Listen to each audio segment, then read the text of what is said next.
So starting off, it looks like we have our druid, which we viewed in the last match, and then an air wizard indeed. Okay, so it looks like the druid starts off with its opening of the druid leaf ring, so whenever it reveals or casts a plant spell, it's going to get that 1 point discount. Does that as its quick cast, and the initiative is onto the wizard. So first action. The wizard runs 2 spaces forward and it's done with its action phase. Doesn't look like it's going to use its quick cast, so it'll probably have to wait until the quick cast phase for that to happen. Usually when I see a wizard double move like this, I'm expecting a wizard's tower right in my face. So I wouldn't be surprised if that's what we see.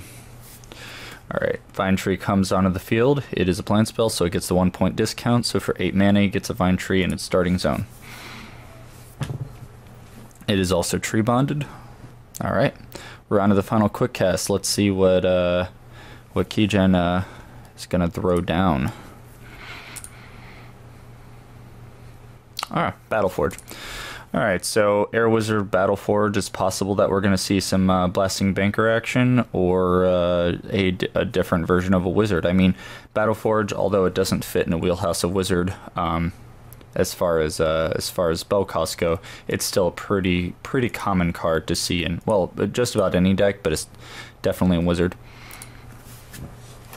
So the fact that he moved 2 spaces forward and even cast the Battleforge in his zone meant that zone control is not necessarily important. It means that he cast the Battleforge here, so it can affect him even if he's here or here. That way the wizard can, or even if he moves into the back corner, which doesn't make a lot of sense. So my guess is he's planning on doing a lot of assaulting from this square or this square right here into the near corner of the druid zone. Also, he ran instead of doing anything else. That means that saving up that mana was really important. So 22 mana on Keejchen's side. It's I'm curious to see what we're going to find out here. I wouldn't be surprised to see a big creature hit the field followed by some equipment, or rather equipment first and then some big creatures. Also, Wizard's Tower is possible still in that one square, because if there's a Wizard's Tower right here in the face and the wizard is here or here, basically the wizard has full range to do anything he wants to the druid if the druid stays in his far corner. It's an extremely aggressive stance. It may not appear at first, but that's exactly what I would expect Keejchen is going for right now. So right now, if I were Bignic, I would be wondering what exactly Keejchen's plan is, or if he already knows what to do about it as the druid. Generally, a druid can go aggressive just about as fast as they want to. However, the longer they have to plan, obviously, the better.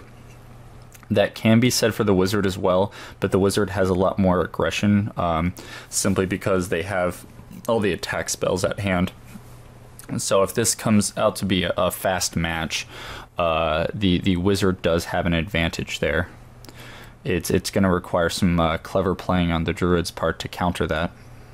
Alright, so he does the same move he did last time. He's going to put the Vine token here and here, and immediately he's going to cast the Thorn Lasher. He's not wasting any time. So he's going to blow up that token, throw the Thorn Lasher in here. He's still got both his actions, so I anticipate something like a wall followed by Rouse the Beast on the Thorn Lasher, but you know, we'll find out soon enough if that's his plan. If not, the wizard could fry that Thorn Lasher before he gets the chance to do anything. But it looks like the wizard's actually going to go a little bit more long game. He's going to do the Moonglow Amulet. Moonglow Amulet is in most ways completely inferior to Mana Crystal. However, the fact that he can cast it off of the Battleforge does give him that advantage. It makes it as expensive as the Mana Crystal, and it's usually not going to be destroyed. So it also gives him a little bit more channeling. So with that Moonglow Amulet coming down turn 1, or turn 2 rather, the wizard is stating that he's going to go a little bit long game. I actually wonder if this is kind of a bluff. when he ran and did the Battle Forge turn 1, he forced the Druid to play more aggressively instead of playing the long game that the Druid likes to. And in doing that, he immediately says, haha, but I'm going to do a Moonglow Amulet. And immediately he went from aggression to long game, and the Druid went from long game to aggression. That actually puts the long game benefit on the Wizard's side. It's weird, but it's the closest thing. Okay, so Surging Wave. We saw this happen last time with the Druid and its and its Surging Wave on the Battle Forge. Let's see if he's actually as lucky as he was last time, destroying the Battle Forge. All right, he inflicts 3 damage on the Battle Forge. What on earth just happened there? Okay, so Surging Wave rolls. That was weird. All right. Looks like there was a mistake on... Oh, if he was going to reveal an enchantment or of the sorts. Pretty bad roll this time. 3 normal damage, gets sucked up by the armor, and only 1 critical. Obviously, the effect die has no chance, as you cannot push a Battle Forge. So he's much less lucky this time taking out the Battle Forge. However, it does have 2 hit points left. So if he can just get 1 more water spell off, that Battle Forge is gone, and that negates the Wizard's benefit. So, of course, the Wizard counters with the Gargoyle Sentry. So Gargoyle Sentry with its Intercept is going to be able to absorb any ranged water attack, which means that... or any range or any attack at all. So the Druid's going to have to do a 2-part attack on the Gargoyle Sentry next turn in order to actually, in order for him to be able to hit the Battle Forge. In case you're wondering, the Thorn Lasher using its Snatch on the Gargoyle Sentry who is guarding, he can attack and snatch it, but when the Gargoyle moves over to the Thorn Lasher's zone with Snatch, he will not counterattack the Thorn Lasher because this is a ranged attack, and ranged attacks are not countered, even if they're in the same zone. So, if there's a little bit of pausing in between, I apologize. I actually can't see the comments from my stream because it's on another computer, so I have to like dip around my desktop here to be able to see what's going on. So I appreciate the compliment. I'm glad you guys are enjoying. Alright, so it looks like we're on to the next preparation. As of right now, that Battle Forge is pretty injured, and that actually that is dangerous for the Wizard. Okay, so he's going to get 1 more spell out of the Battle Forge. If that Battle Forge goes down, the Wizard will be basically -8 mana on the board.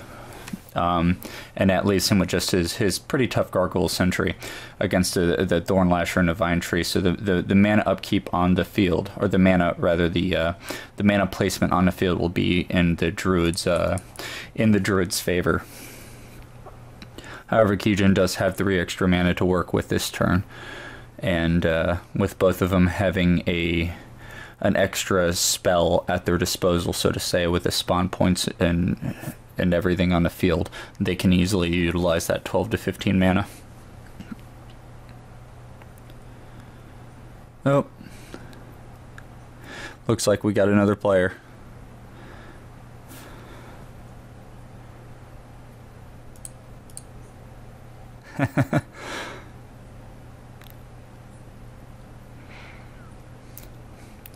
So for those of you who are wondering, we didn't want anybody actually viewing the game in Octagon.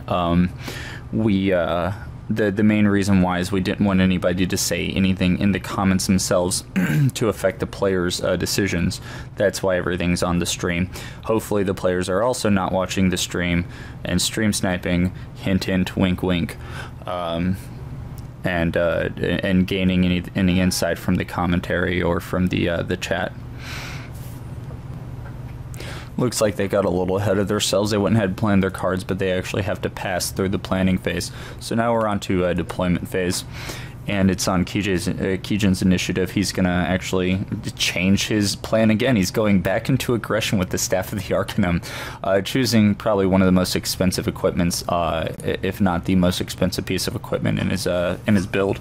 So he throws down the Staff of the Arcanum, and immediately he's probably gonna go after that Thorn Lasher to take it out as soon as possible. In return, the Druid throws a Vine token over with its ability and immediately follows that up with a Vine Snapper.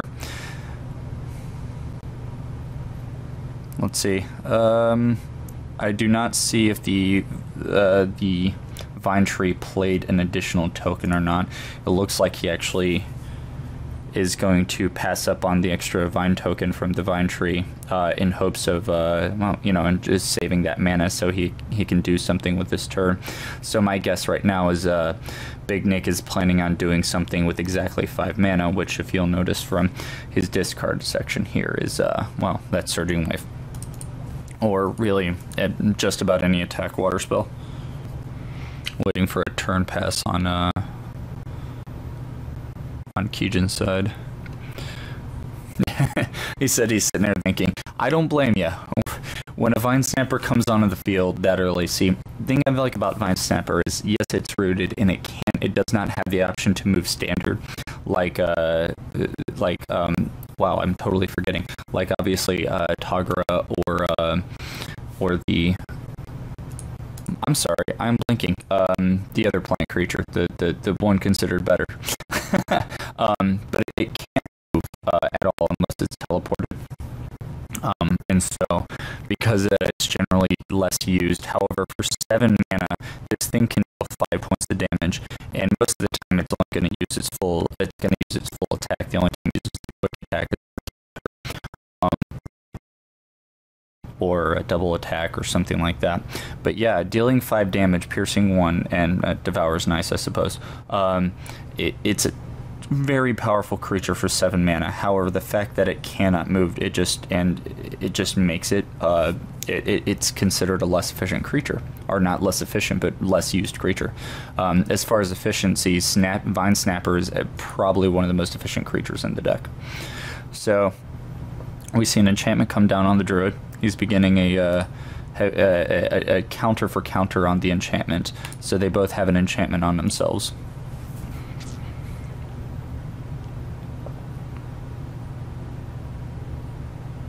Okay, so Keejchen moves up and he's going to attack the Thorn Lasher with the Staff of the Arcanum. What's smart about casting the Staff of the Arcanum through the Battleforge is it frees up his quick action, which means when he attacks with this roll to deal 5 damage, he can follow up the attack with a quick action. You know, maybe a fire attack or something like that. That would be an option he could use. Looks like he's going to pass up, though, and just stick with the 5. That will give the Thorn Lasher a chance to do something. However, if he uses the Thorn Lasher now, this range attack, right, or if this creature guards, and will be in good position. Right now, it might actually be in his best interest to try to use the Thorn Lasher to finish off the Battleforge in hopes of getting 2 critical damage. If not, then that Gargoyle could take out the Thorn Lasher if he's lucky, or a quick cast could, and that would be 7 damage off of the field for Bignic. Actually, another important thing to know, I just realized, Keejchen comes in and he mana drains on the Thorn Lasher. That puts the Druid 1 mana less than it had before, which is actually possibly strong. Oh, looks like it's not. If that 1 mana had mattered, he would have not been able to use his whole plan. So now he gets the Vine Snapper, and he can activate it right away to attack that Battleforge before anything else happens. Although he's not really rushed with the Vine Snapper, so... Okay, so it looks like the Druid spent his action marker, so not a quick cast, uses his full action to rouse the beast on the Vine Snapper. Yeah, he's not really in any rush to attack that. And if Keejchen replies by guarding with the Gargoyle Sentry, the Vine or the Thorn Lasher is just going to pull it out of range so the Vine Snapper can finish the job.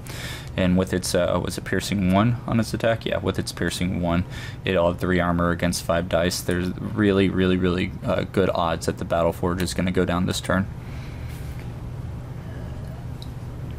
Okay, so he throws down a guard marker on the Gargoyle Sentry here, and so the Thorn Lasher's going to try to target the Battleforge, but it cannot. Let's see if they realize this. Oh, okay, looks like he's not choosing to intercept it.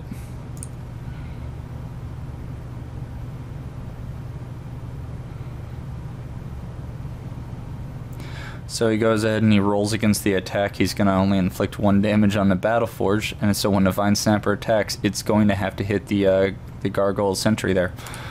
Well done.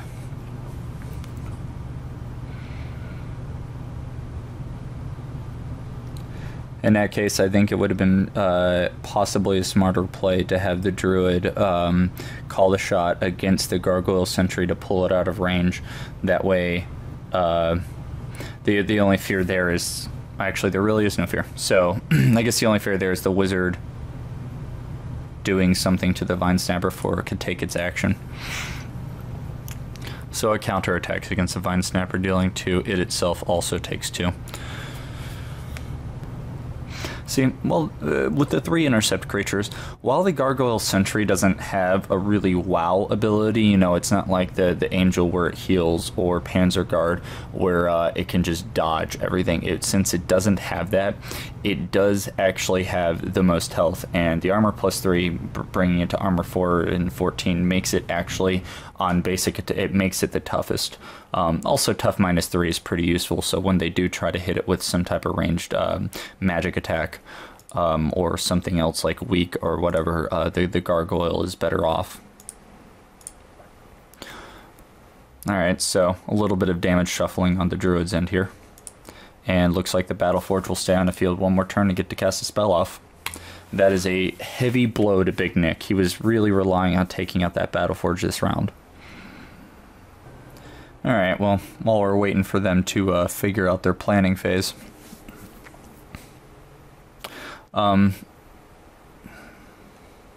Right now, the game is pretty even. It's I think not a matter of if the Battleforge goes down, but when, with its 1 hit point remaining. Even a 1 die attack could take this down if it was lucky enough. 33% lucky.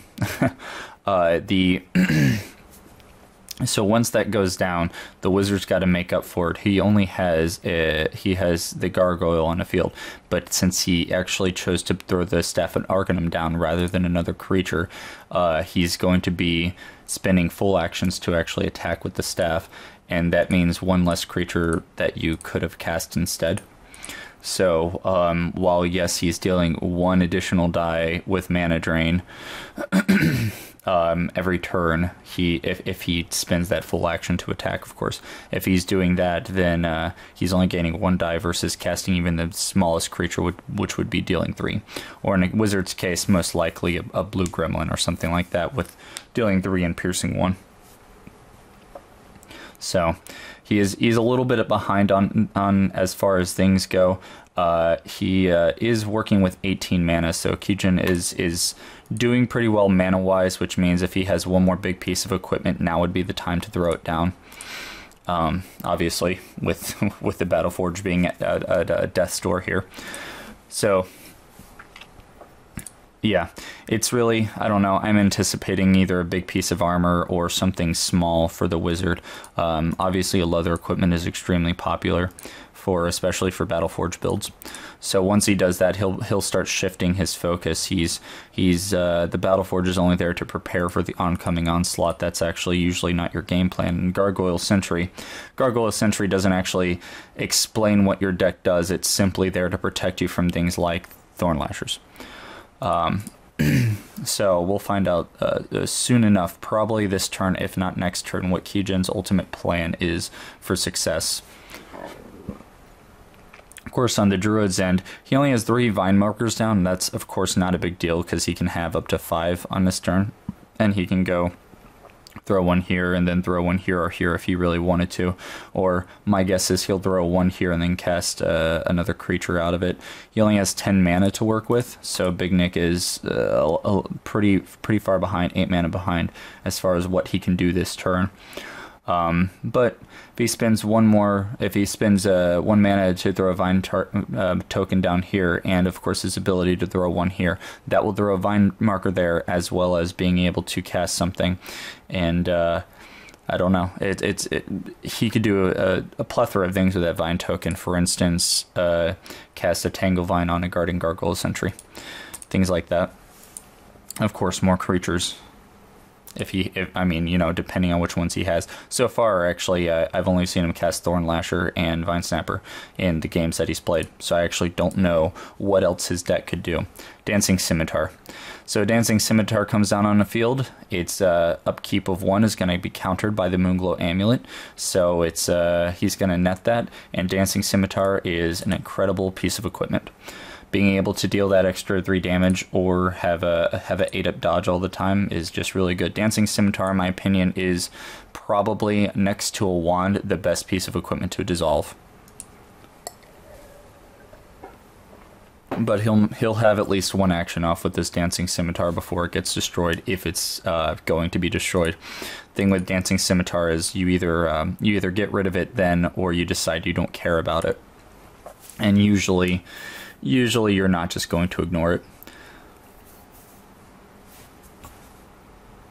So the Thorn Lasher has taken 7 damage out of 11 right now. That puts it within staff distance or Dancing Scimitar distance of being destroyed. That's pretty hairy. He can, of course, heal the Thorn Lasher. He can cast a spell that gives his creatures innate life +2. He can do a variety of things to try to keep the Thorn Lasher alive. But the question now is it worth it? The wizard's already in his zone, so he can't really pull off a pull tactic unless he feels like doing maybe a Bloodspine Wall here, pushes the wizard there, pulls it back through. He can do that with 2 actions, so unless the wizard's already acted, that tactic is not going to work.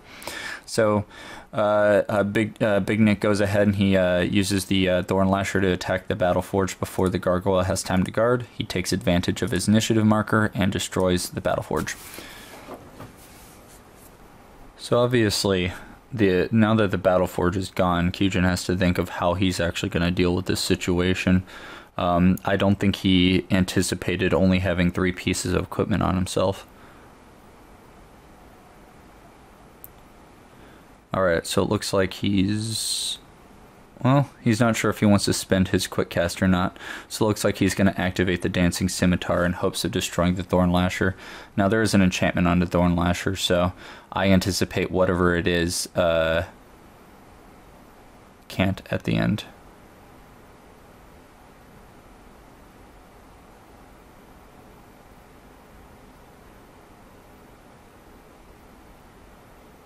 Ah, I understand.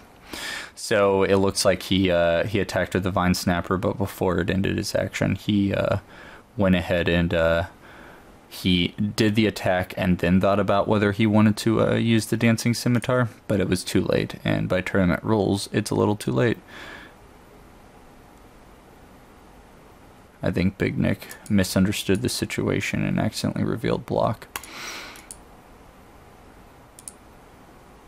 Okay, so I'm sorry, the Air Wizard attacked. Okay, so it looks like he casts Arcane Zap with his quick cast, and then it's blocked by the spell on Thorn Lasher. So now he still has. Yeah, okay, we're good.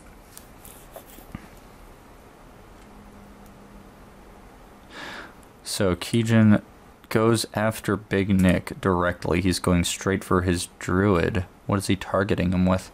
He's using he just can't make up his mind. I understand. If it's that close to death, you're not sure if you want to actually dedicate the action to trying to take out the Thorn Lasher. Although if he does manage to kill the Thorn Lasher, 3 damage. 1 short. What a shame. If he had managed to do that, he would have robbed Bignic of an action. Okay, so he is spinning his Dancing Scimitar after all to attack the Thorn Lasher, and of course that's gonna destroy it. So the Thorn Lasher is gone. So blood for blood. We've seen the Thorn Lasher go down, and right before that we saw the Battleforge. So a little bit of building up by both players, and then immediately both of them destroyed an instrumental part of each other's builds.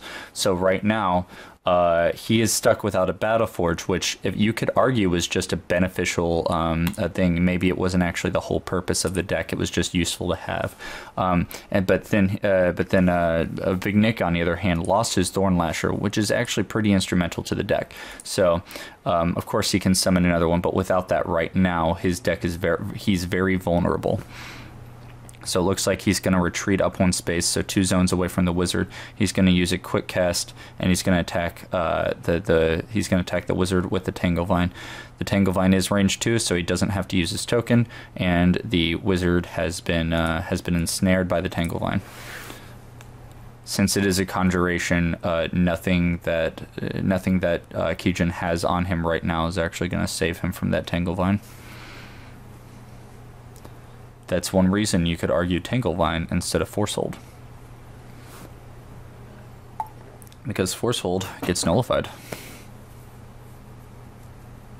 So the Gargoyle is just going to fly 2 spaces forward. So he's getting out of range of the Vine Snapper, and in addition, he's also getting himself 1 space away from the Druid. If the Wizard can free himself of the Tanglevine, which being an Arcane Mage with Teleport, I wouldn't doubt he could. If he can move up 1 space with the Gargoyle there, he can pretty much block the Druid off. Of course, if the Gargoyle is not guarding, then it doesn't actually hinder the Druid. So if the Druid plans on escaping through them, it would be possible, but only by moving down.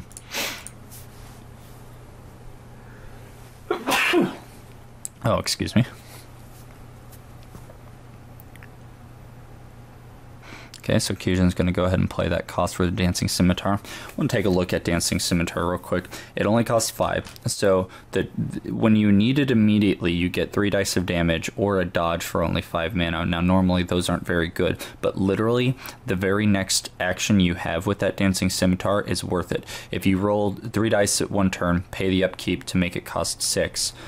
Investing 6 mana into it, and then the next turn you attack with it again. That's 6 dice of damage. Granted, that's 6 dice of damage divided between 2 attacks. So if you're attacking something with armor, you're getting less value.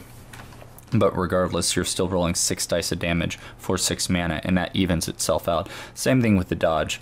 It's a pretty well balanced card as far as what its abilities are capable of doing. And then obviously, if you have it on the field for 3 turns, that's 7 mana for 9 dice of damage. So within turn 2, it's making back its cost. Within turn 3, you're only gaining more value by 2 additional damage versus the 1 mana you're paying. Or rather, 3 damage versus 1 mana, so you're netting 2 every turn. Tanglevine is incredibly effective. It has 8 health, which means it normally takes 2 to 3 attacks to destroy, saying, on average. And a teleport to teleport it away, if the mage is forced to teleport 2 zones away, that's 6 mana that he used on a teleport, which not only does that cost more than Tanglevine, but it also it also forces a teleport out of the mage's hands. Teleports are kind of gold when it comes to certain plays and certain builds, and so when you waste a mage's teleport, it's pretty effective. You could run 6 Tanglevines if you wanted to, and they can't counter it with that many teleports. So eventually the Tanglevines are going to stick. The only thing with Tanglevine in this Druid deck is this Druid deck often revolves around pushing and pulling through walls and things like that. But it also, revolves around you taking advantage of creatures like Vine Snapper. So sticking them in place can work if you just want to pummel them down with large plants. But if you want to push and pull them, you actually have to wait until they get rid of the Tanglevines themselves, which is kind of a nice ploy. It forces them to make a decision for you. Looks like Bignic is trying to decide on which spells to use.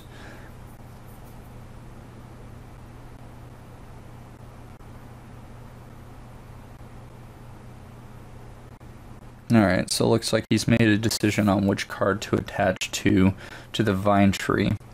And we have, well, it looks like he's still 3 cards right here. Still trying to figure out what he's planning on doing there.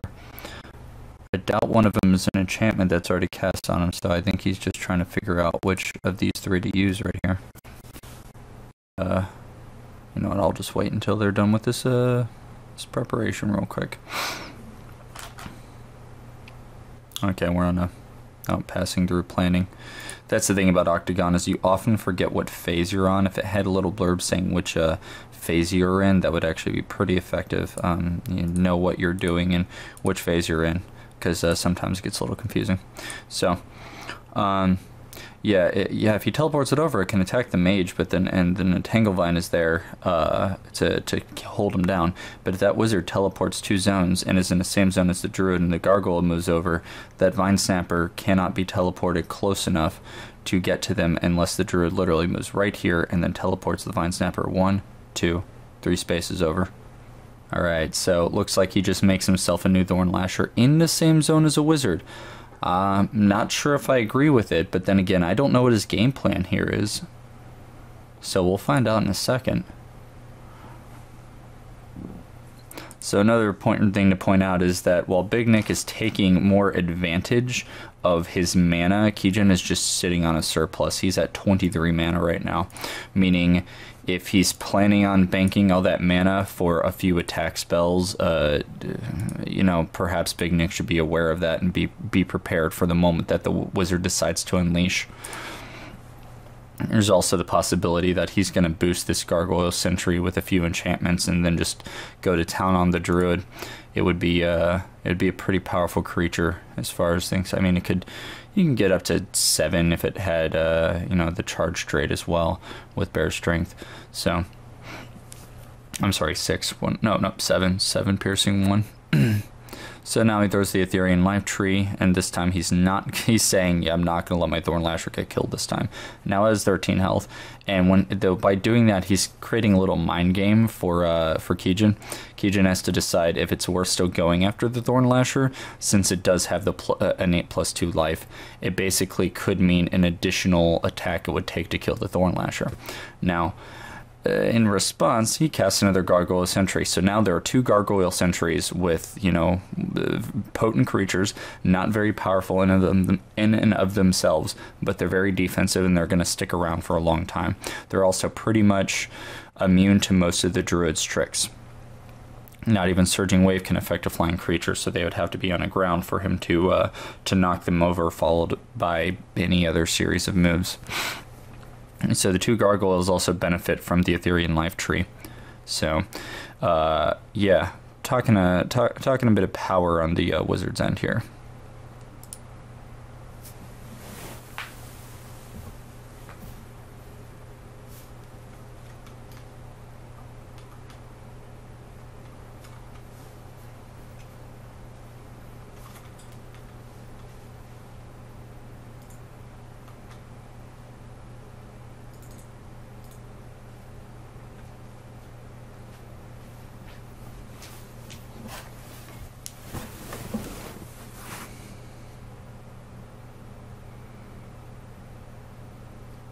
And there it is. So Keejchen goes ahead and he uses his action to cast the Wizard's Tower, immediately binding a spell to it, and it's going to go after the Life Bond tree. That's the interesting thing with the Druid is, yeah, the Druid does have that ability, but most people don't leave the Vine Tree alone. It's not very defensive in itself, and, geez, I mean, just, there are so many reasons to destroy it, why wouldn't you? So first he's going to go ahead, he's going to move the Gargoyle Sentry over, and he's going to attack the tree. He rolls for 3 normal damage. That's going to do 2 damage to the... Nope, it's Blight Bonded, so he's going to deal 1 damage to the tree with the Gargoyle Sentry. Am I mistaken? He did Life Bonded, correct? Corrode. Oh, it has a Corrode. I didn't realize. Okay, so I missed it completely. He Acid Balled it first. I actually missed the effect. So what did the... spends it. Well, looks like he only pulled 1 corrode off of it and dealt 2 damage to it with the acid ball.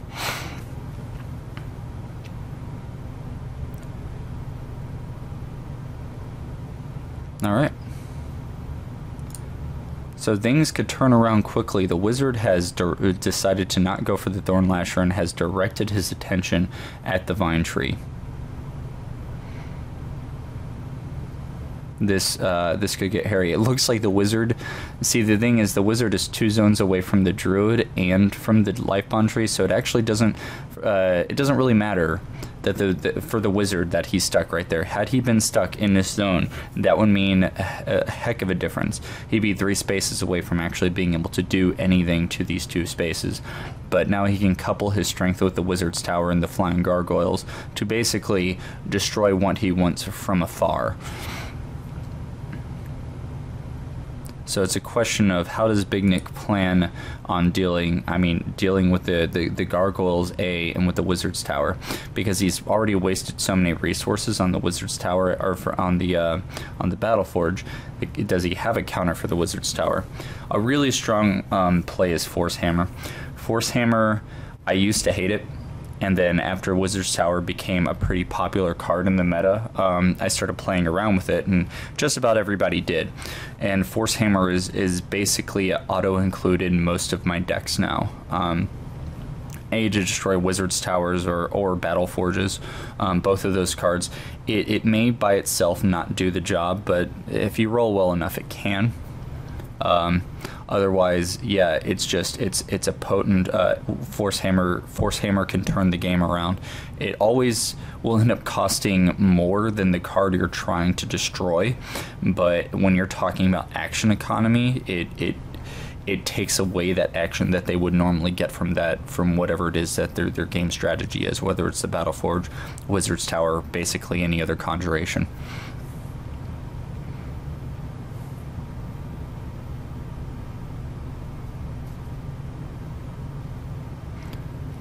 Alright guys, I will be right back. Go ahead and watch, and I'll catch up to this in a second.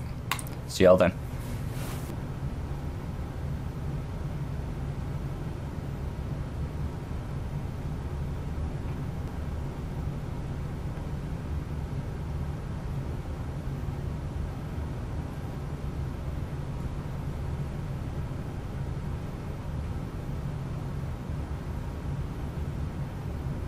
Alright guys, so I have returned. Sorry about that. Alright, so did I miss anything? A lot of binding. Targets card with card. Okay, so the druid casts Seeking Dispel, and he destroys the Nullify. Okay, so Bignic does take out the Nullify with his... Bignic, I've noticed, is very good about what he decides to Seeking Dispel most of the time, and... or maybe he's just really lucky, and that it almost always seems to be a Nullify when he does it. So the wizard does indeed teleport, but he's actually going for the life bond tree. So he gets out of the zone with a Tanglevine. Tanglevine is destroyed. Where's he going?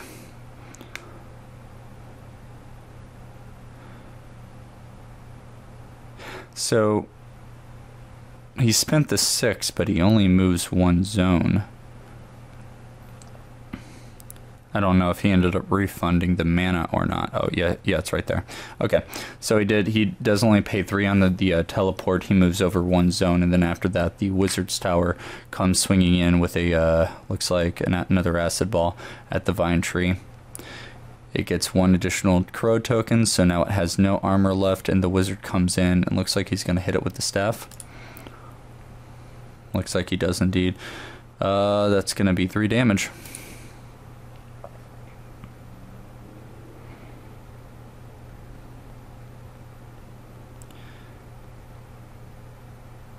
So it looks like there's a total of 7 damage on the Vine Tree now. That actually puts it 1 short. So he has to follow it up with the Dancing Scimitar, most likely, in order to finish this off. And no, the Mana Drain. You're correct. Mana Drain should not work.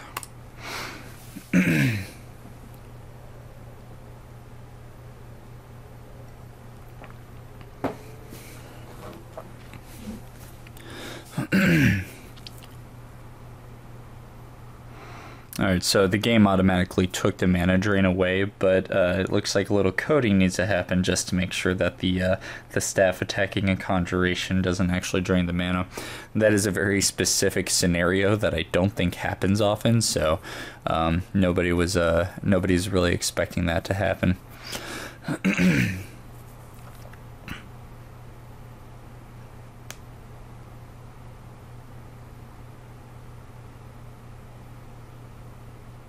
Alright, so it looks like he's not going to activate his scimitar, which he can still do after any of these gargoyles actions, or he can actually spend the gargoyles actions to take down the tree. Since he's not really in danger much, it would be better to use his scimitar to take down a tree. That way he can at least move his gargoyles into position. But yeah, there it is, the teleport on the Vine Snapper, and then he's going to go after the Wizard's Tower, which only has two armor against the Vine Snapper. Which it did like a perfectly average roll, and it's going to do 3 damage.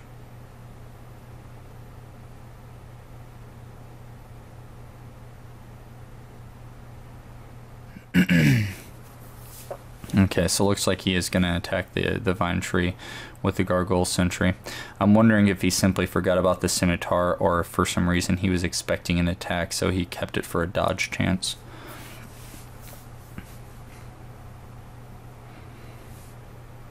Yep, there it is. Hey, at least he remembered to pay the upkeep for it. So now he's wondering if he can roll the scimitar instead of the Gargoyle Sentry. And then Svengot calls that it's that he's going to be able to attack. I hope I'm pronouncing that correctly.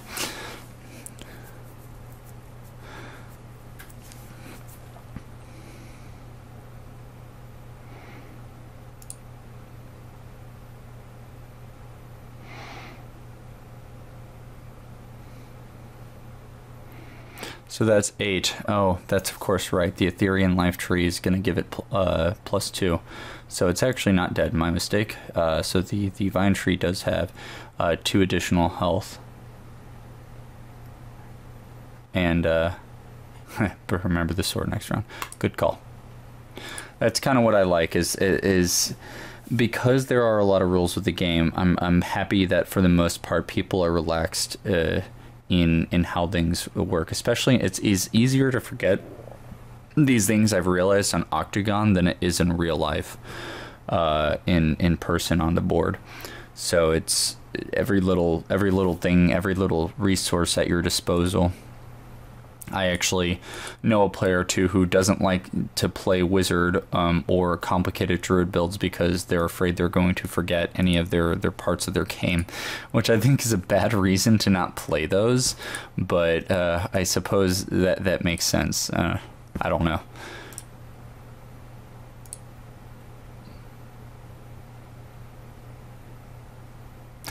I think he didn't do that correctly, and now we know what's in his hand.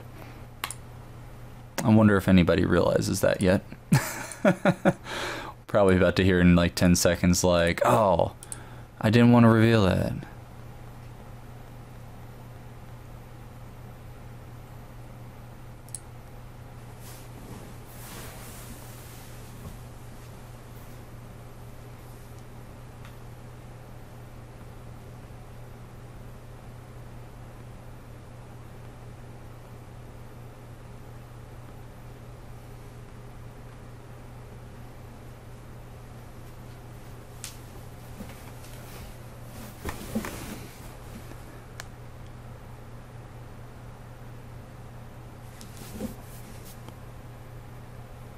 So he just moved a new card to his hand. I'm wondering actually if he just took away the took out that acid ball that he accidentally revealed.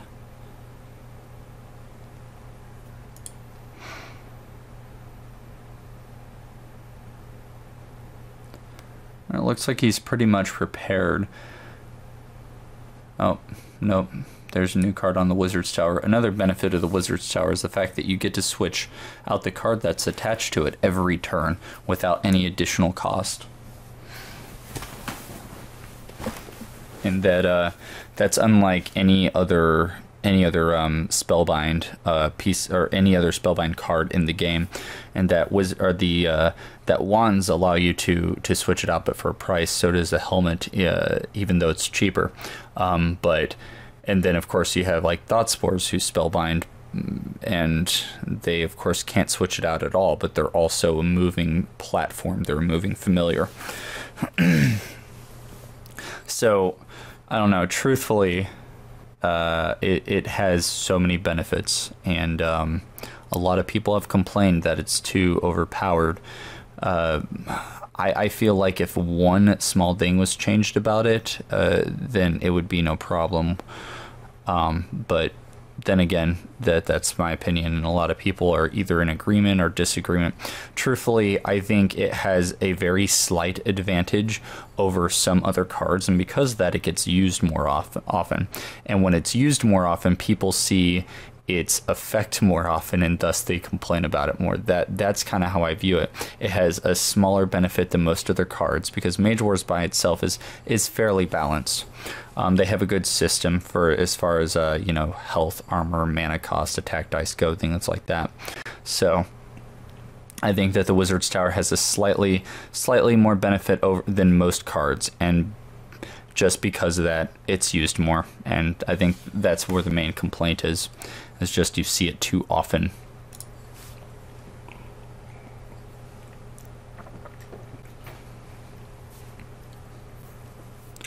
Looks like both players are just about planned here, and we're ready to move on to the next round. Oh, there it is. Planning phase. Feel like that should be larger. That's pretty cool art, though. Cool. So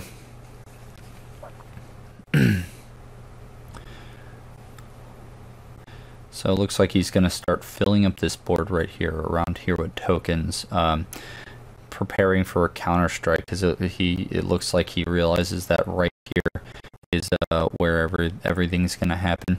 So did he have a guard on him? He does. So yes, he Tangle Vines the Gargoyle Sentry that will prevent the Gargoyle Sentry from getting he can ignore the guard now, since it is restrained. It is still guarding, but he can move right past it, and it's also not going to hinder creatures. I say as there are two non-moving creatures on the board. But by sticking the Gargoyle Sentry there, it prevents the Gargoyle Sentry from coming after the Druid, and now that it's on the ground with the Tangle Vine, his creatures can just have a field day trying to attack the Gargoyle Sentry. So it looks like either he's planning on ignoring that Gargoyle Sentry, or he's planning on trying to destroy it in 1 or 2 turns, which it is a tough guy. So or he's gonna finish off the Wizard's Tower. What is he targeting the Wizard's Tower with? It only has 1 more health left, but 3 armor. So if he's lucky enough with just about any attack, he can finish it off. There it is, Burst of Thorns. So it has Piercing 1, so it not only has 2 armor against 4 dice, he is using 5 mana on it. Since it already has 6 damage, there is a question of if that was even worth it. But, you know, it's, I guess he's paying for the assurance of it actually working.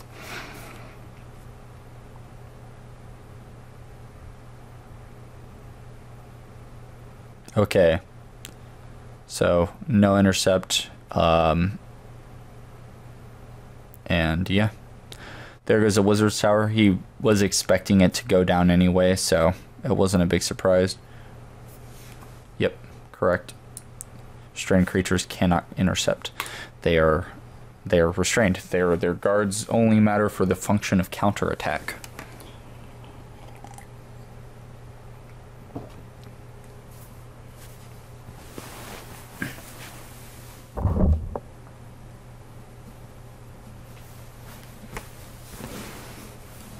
Alright, so we saw the Burst of Thorns, and I believe it is still Bignic's turn, because I think he used his quick cast for that. Oh, we were on quick cast phase, of course. Sorry, these being in gray, sometimes I miss that font. Okay, so he destroyed that before the Wizard's Tower got to activate, which is pretty smart. That's 1 less action that the wizard has to deal with. So now, re-looking at what we have here, we have an almost dead vine tree. We have now 3 gargoyle sentries. Oh no, I'm sorry, 2 gargoyle sentries. I thought he casted. What am I even thinking? He moves a gargoyle sentry over.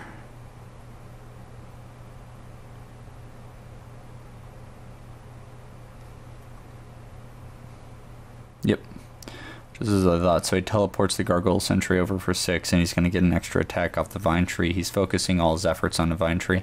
What this does do is, while he is going to take this Vine Tree out most likely this round, especially when it only has a... Wait a second. Okay. Yeah, it has, what, 4 health left? No? Inflicts 4 damage on the tree. That brings it up to 10. So it's pretty much dead. Anyway, so once that tree goes down, all of the all of Keejchen's creatures are off in this corner. He's consolidated his power right here, but the druid has moved over, and while there aren't a lot of vine tokens to really take advantage of, well, there's 3 right here, so that's really all he needs. He has all of his consolidated power right here as well. So it looks like they've just about obliterated each other's forces. They both destroyed 2 conjurations. Or no, I'm sorry. 1 Thornlasher went down and his tree went down. And in return, Keejchen lost a Battleforge and his Wizard's Tower. So it looks like the 2 of them have destroyed each other's big threats, and now it's just going to come out to an all-out brawl after this happens. Just spell slinging, pushing thorns. It's gonna be pretty potent, and I imagine that after this round, things will start feeling they may cast another creature or so, and things are just going to get very aggressive after that, because after that there are no more tricks. Well, there are going to be tricks with the druid, but there are no more like tricks as far as surprise conjurations or anything like that goes. It's just a matter of pure force.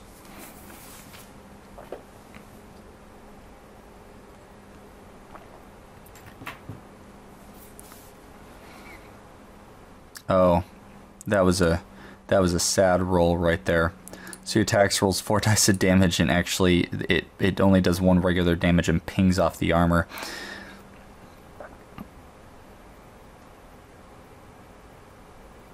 Oh man. Everybody's like, wow, all 3. Wow. Yeah, I agree completely. Holy cow. That was upsetting for the wizard. One damage away.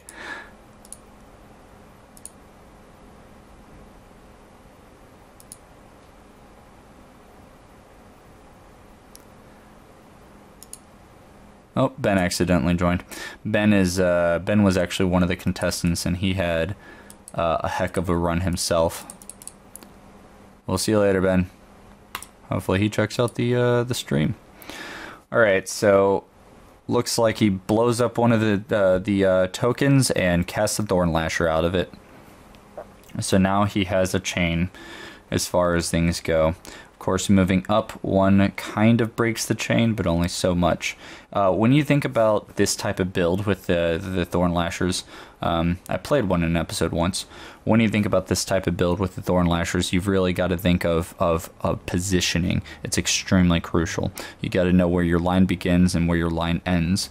And right now, with only 2 creatures in his zone, it's pretty easy for him to have any chain he wants. As long as it revolves around this horseshoe shape right here, or actually this circle, because if he's also in this zone, he can be pushed and pulled back and forth. The moment you cast 1 additional creature, Thornlasher, however, that's when things get a little janky as far as where you want them to be. Either way, though, at this point, he can, wait for a Gorgon Archer a Gorgon Sentry to either guard, or he can actually pull the wizard away from his own creatures. So he can chain it just like this, and then the wizard will be stuck in the same zone as a druid, and then he can push and pull him right back through. So what's fun about the build is it takes you away from the creatures that you want to defend you in these Gargoyle Sentries. If they're not deployed correctly, if they're not placed in the right spots, this wizard could find himself defenseless.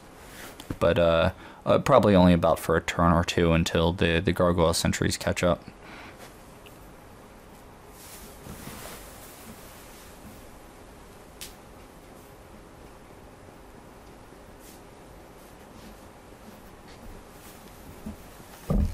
So I just took a look at the stream. Hi, Ben.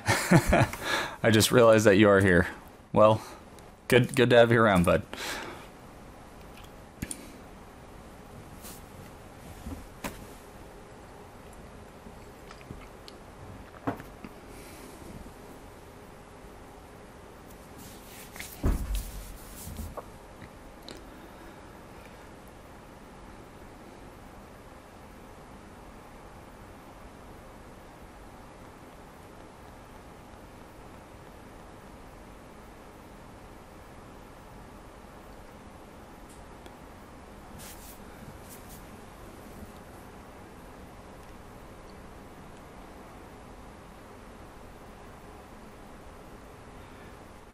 once looks like we're just about complete, he might throw something on the vine tree, get one more spell off of it. He only has Bignic only has 11 mana in his supplies, so the druid may not actually take advantage of that action from the vine tree. We'll find out in a second. The question is, does he actually see does he need any more use out of it? And is it going to be able to do anything that the druid can't already accomplish by itself?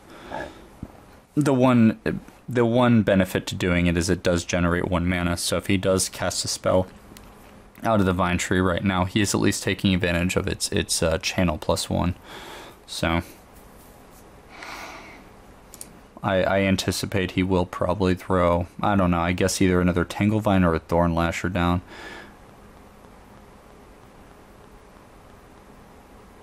None of the Gargoyle Sentries are guarding, so Tanglevining them is impossible.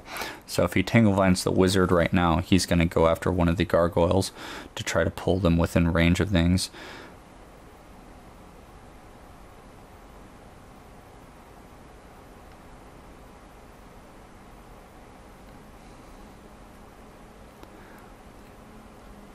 Looks like we had too many people joining.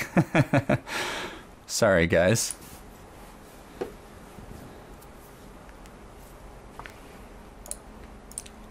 Alright, looks like Bignic is prepared.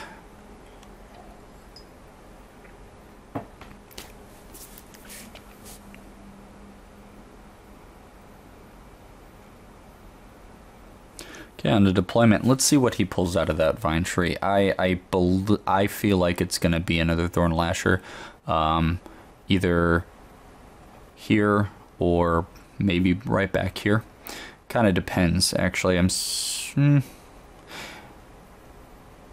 If he puts another Thorn Lasher here versus doing one here, what it allows him to do is he can spend one action pulling a creature from this zone to this zone, and then he spends this guy pulling whatever enemy creatures in this zone right back in there, and then a second Thorn Lasher in this zone will pull him right back there, followed up by a Vine Snapper. That would be that idea there, or he could have spread the token there. He could cast a Thorn Lasher right there, although I don't think that's very useful. And then right here would just block him off. It may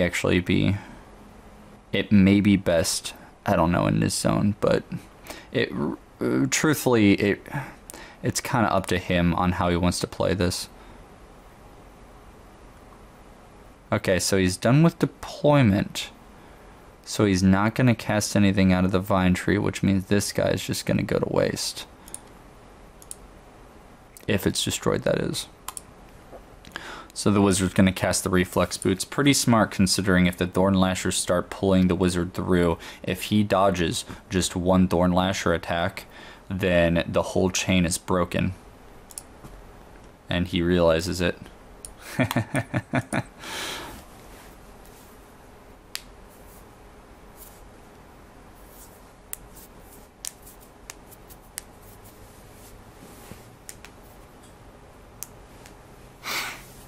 Alright, so the druid's going to move down a space. And question is, what is he going to do from there? Okay, he's going to teleport something. Looks like he's going for the mage. Eh? I don't see a target marker yet. Your mage. Okay. So he's going to teleport the mage. He's spending 6 mana, which means probably in that zone. Yep.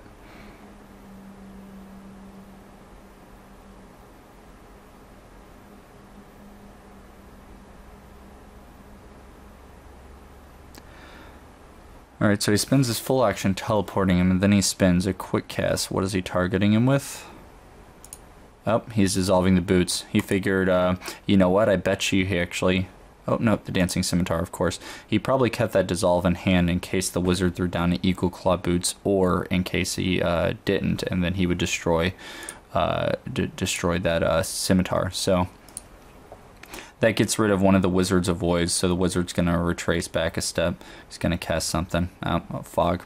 So Fog Bank's going to sit right there, and that means that Thorn Lasher is not going to be able to take advantage. You know, I don't see Fog Bank played very often, so this is actually a pretty smart play on the Wizard's part. It really is going to come into handy. It is incorporeal. There is a small chance that this Vine Snapper can attack this, and if it rolls 4 1s, it can take out the Fog Bank.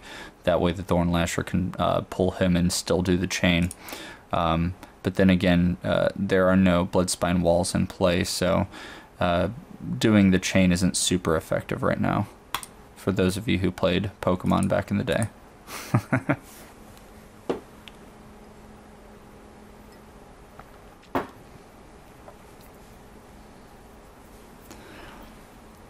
Alright, so it looks like Bignic pretty much gives up on that play.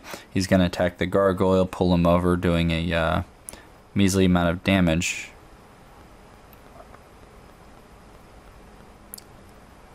Alright, so the Gargoyle Sentry is or is not going to activate. A little bit of deliberation here.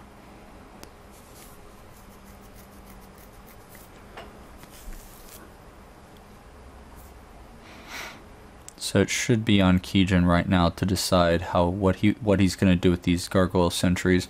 I'm wondering if he's deciding whether he wants to destroy the Vine Tree or go after the Thorn Lasher.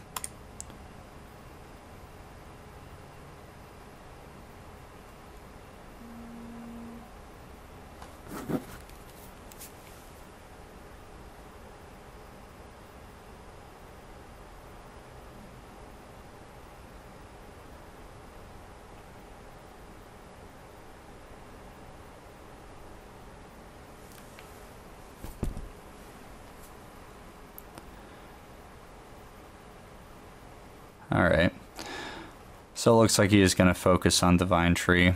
Deals 3 damage to the Vine Tree, pretty good. Alright, once again, bringing the Vine Tree close. The question is, can he finish it off? If he can't finish it off this turn, he's going to have put so much work into that Vine Tree unsuccessfully. So the Vine Snapper does indeed attack the Fog Bank, but it only rolls... That's actually funny. It doesn't tell you how many 1s and 2s were rolled, so it looks like he's only going to deal 2 damage to the Fog Bank.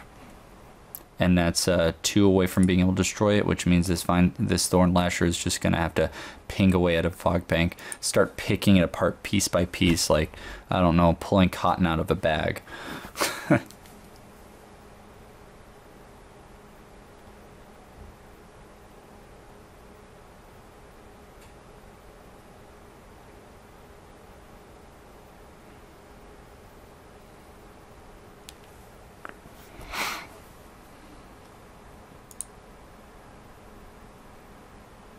Alright, so the Gargoyle did it.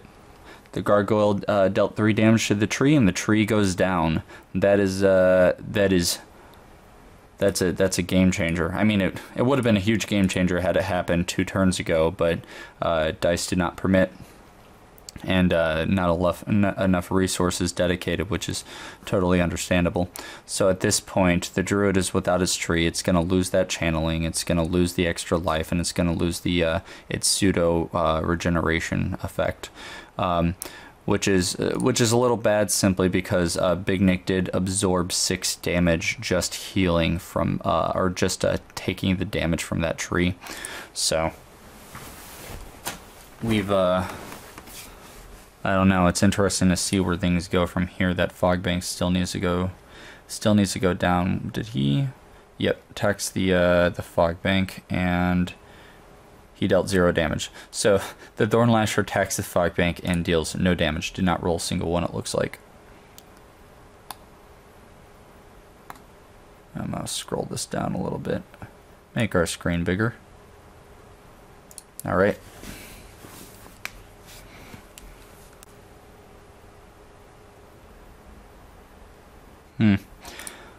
Which round are we on? So I'm not sure entirely which round we're on, but now that the big threats have been moved, and Keejchen has turned around a little bit defensively so he can gather his bearings, I'm I'm interested to see when the aggression really begins. Without that tree, the druid can't heal itself as easily. So Bignic does have to consider maybe even moving back, like literally moving back away from the wizard, because with the potential damage output that Keejchen has with, you know, that much mana at his disposal, it is a little questionable if the druid can keep up.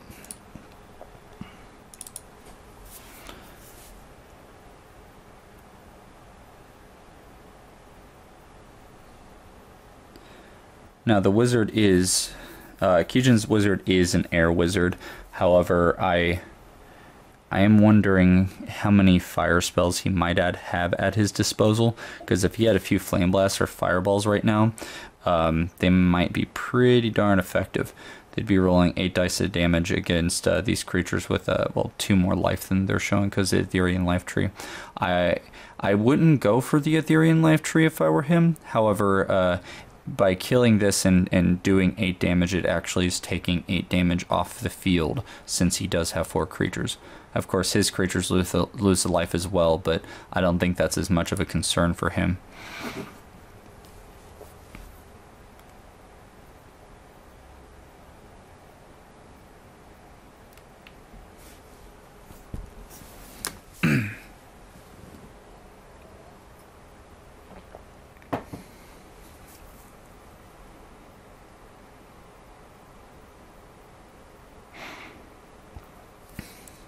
Alright, so obviously Keejchen is going to pass his deployment, and there's nothing to do. Another Vine token is placed right here in the same zone. I guess this is just in case one gets destroyed, or if he does plan on casting something out of there. Because if he can cast another, well, let's say Thorn Lasher right here, or a Vine Snapper, he puts himself in a good position against the wizard, as there's nowhere else to go. This Fog Bank is incorporeal. It may not be worth casting an attack spell against it, as in, you know, Arc Lightning, for instance, since it is an ethereal attack, or any holy attack, seeing the druid runs any of those. So he might just want to attack it again with the Vine Snapper. Statistically, the Vine Snapper should take it out next turn. Or rather, this attack, he should be able to take it out, and then he can continue his chain of attacks here. The Gargoyle Sentry moves up, and it guards. That way, when this does inevitably go down, that Thorn Lasher will have to, you know, see if Intercept's gonna stop the chain from moving on like that.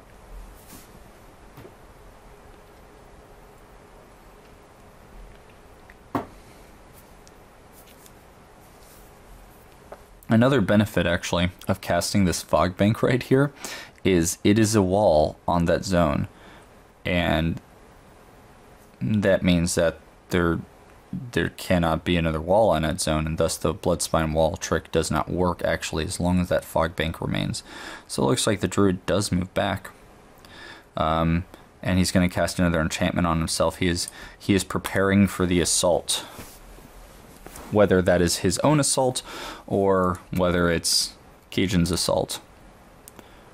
Right now, with three enchantments on the field, he very well might have an advantage on this, not including the creatures. Like, the way I look at these creatures is they're very good, but they're practically made of paper. I mean, they're made of a lot of paper, but with all that health and no armor, it does make them pretty susceptible. Keejchen. Very funny.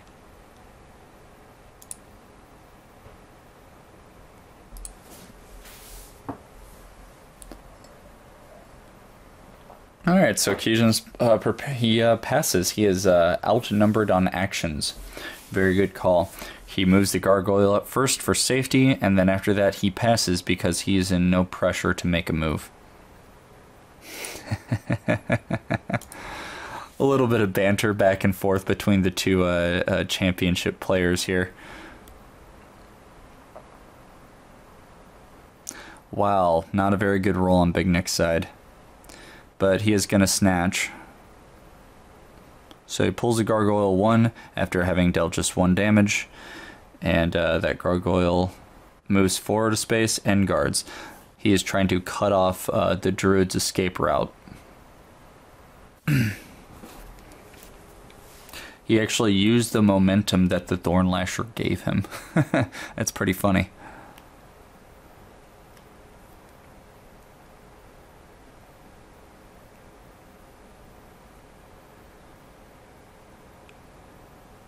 All right.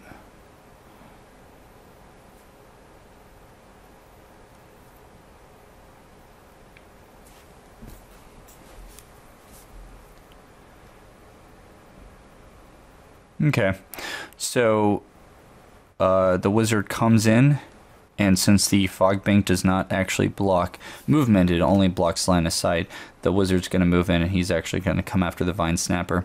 Now, although the Vine Snapper has nothing to do with the little chain that the Thorn Lashers are capable of, there isn't a wall down currently, and that Vine Snapper does actually, it does deal a hefty amount of damage. So the Voltaic Shield is on, and he's preparing for this. He comes and he attacks the Vine Snapper, knowing that when the Vine Snapper counters, it's going to hit him and it's going to absorb the Voltaic Shield. Oh, and he also has a dodge as well. He rolls a 8 on the effect dodge. That is good enough. He's going to avoid the Vine Snapper. In doing so, he also convinced the Vine Snapper to attack him instead of attacking the Fog Bank, which, if he ever wanted to, is completely unnecessary now.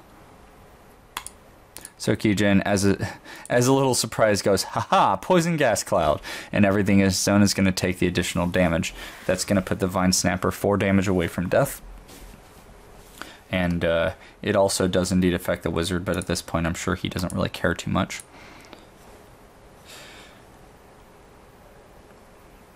Poison gas cloud is actually pretty effective against a druid, since most of its creatures can't move manually. The poison gas cloud is going to counter their regenerate.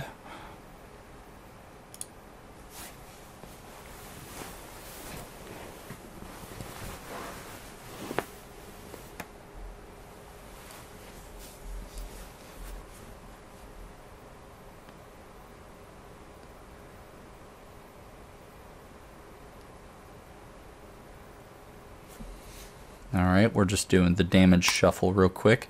Keejchen activates his Voltaic Shield again. It did not actually go off since he did succeed in dodging last round. So that is mana down the drain, but generally a wizard doesn't care too much. So, yeah, we'll find out what happens after preparation, I suppose. A lot of stuff to consider on the board at the moment. And Keejchen, as usual, staying ahead on mana in pocket. 19 in his pocket to spare. He can just throw change around as much as he wants. He doesn't have any familiars or anything like that to actually take full advantage of that mana. So that just means that he has that extra surplus to do the big spells that he would otherwise ignore. Last time he had this much mana, he cast Gargoyles. So I wouldn't be surprised to see a gargoyle or a different large creature come down on the field. And of course, there's always the constant threat of when a wizard has, 16 or more mana at their disposal, they can at any point just double blast you with an attack spell. Now, Bignic's only taken 6 damage, so at this moment, that's not very dangerous. That's not like, 2 attack spells is not going to ruin the game. But generally, you want to wait until your enemy is about half life, at half of their hit points, before you actually begin assaulting them and barraging them with either boulders or fireballs or what have you. And since it's an air wizard, possibly lightning bolts. While lightning bolts don't deal as much damage, they can create a stun lock effect that prevents the enemy from casting creatures or moving.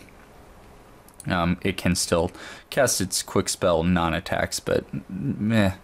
When you compare that to the chance of casting a creature that would save you or some other full action spell of some sort, it can be pretty, and obviously preventing them from moving. That's a huge deal. And right now that druid wants to move. It's 1 space away from the gargoyle. either by moving here or here, it puts the druid, Bignic's druid puts himself out of range of easy attack. If he moves right here, he's separating himself a lot from his chain right here. But if he moves up, he seems to be a lot closer. It goes from putting himself, I mean, he's 2 zones away regardless, but as far as directional wise goes, it's probably, at least as long as he still wants to take effect of his creatures on the field, it's probably better if he's going to move away if he moves up. So I just realized the wizard is taking a full advantage of these incorporeal conjurations on the field at the moment. You have your Fog Bank, incorporeal, 4 health. 4 health is normally nothing, but when you can only roll 1s on attack dice in order to hurt it, that's kind of a deal. And then the Poison Gas Cloud, of course, has 5, and so on average, that means that you need to roll 3 dice of damage in order to actually deal a damage to whatever else is what is being rolled. So you could read Fog or Poison Gas Cloud as actually having 15 health right now, and then of course the Fog Bank is having 12. So that's possibly one way of looking at it. Since these corporeal conjurations are here, the best solution, instead of trying to destroy them, is either attack them with an ethereal card or get your creatures out of those zones and away from that Poison Gas Cloud. And of course the wizard wants to keep them there, so we'll see what he does. He's going to enchant himself. So counting enchantments, we have the Bignic's 3 on himself versus the wizard's 1. Now, the wizard has the equipment still on the field with the 2 gargoyles, so it really does feel like an even match as far as what's on the field. However, there are 3 enchantments, and those are still to be accounted for. You know, this could be nothing but a decoy, a nullify, and something else, and those not actually really change the flow of the game too much. But we'll find out soon enough. They could also be, you know, Lion Savagery, Bear Strength, Rhino Hide. Who knows?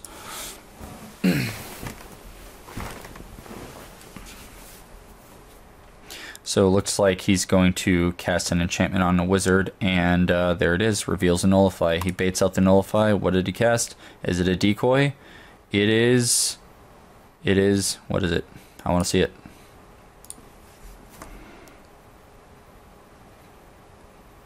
Oh, nullify. Counters nullify for nullify. 1 nullify, that's pretty funny. So once again, he said the wizard spends 4 mana and the druid gets away with only spending 2. But he does destroy that nullify in doing so. Stranglevine comes down and looks like he's going for the clincher.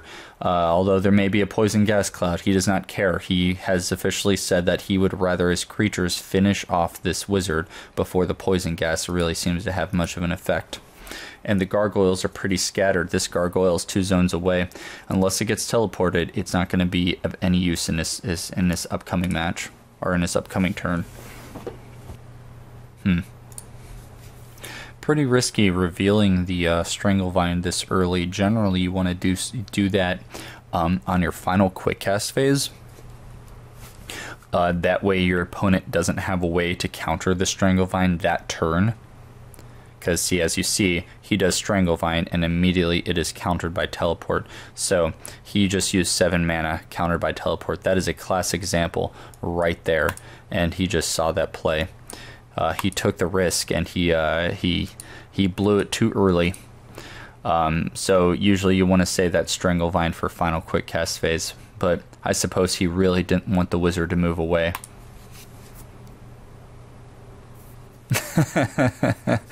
Keejchen with his humor. So it looked like the druid was in a really solid position here until that wizard got in his face. So the wizard's out of actions now. So luckily for Bignic, yeah, he can't be attacked by that staff.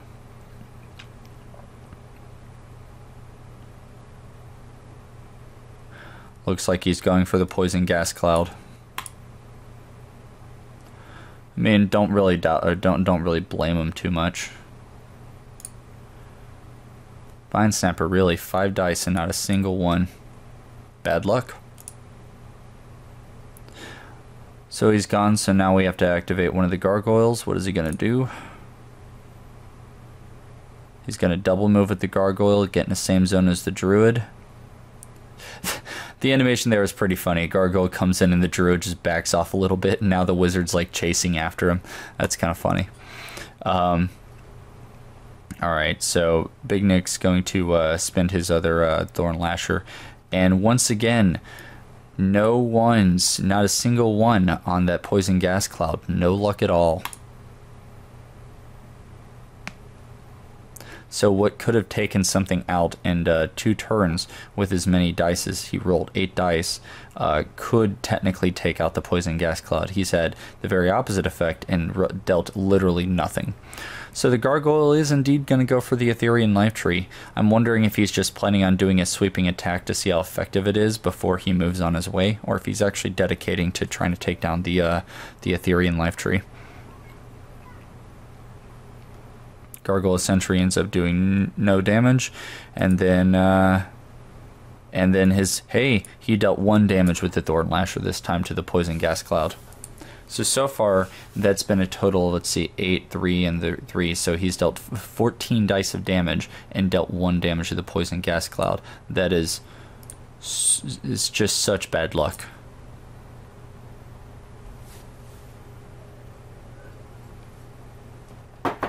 So many damage indeed.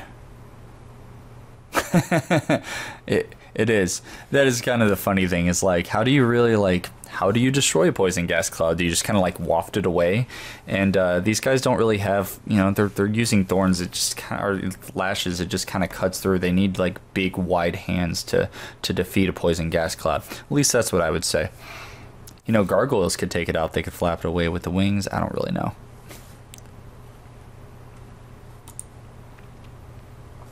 So overall, pretty ineffective as far as damage goes that round. There was a lot of setup and a lot of movement, and the wizard's been trying to pin the druid down. But as far as everything that happened here, practically nothing actually was accomplished. Except for that the Vine Snapper comes 1 hit point closer to death. Alright, just doing a little preparation here. I don't know. I would say overall, the game has certainly turned around in Keejchen's favor. It's still, of course, way too early to tell. And if at any point a focus attack actually happens on a mage, we may actually see who's going to win this thing, or at least get a good idea of who's going to who's more likely to win.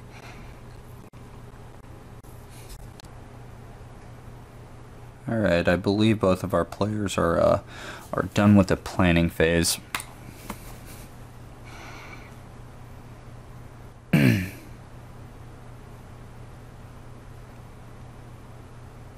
know, I gotta say, commentating on these streams in the past 2 days has been a little weird. Or at least today, at least it has, because Harry Poppins hasn't been around to commentate with, so I just have to ramble on by myself. So, I don't know. If you're sick of hearing my voice, I don't know. Put me on mute?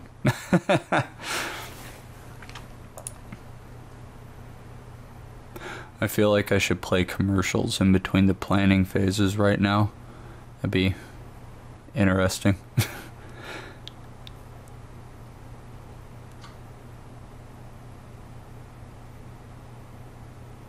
Seemed like Keejchen was done with his planning phase and just changed his mind. It's pretty... It's gonna be... I don't know. It's gonna be difficult for that druid to get away from the wizard.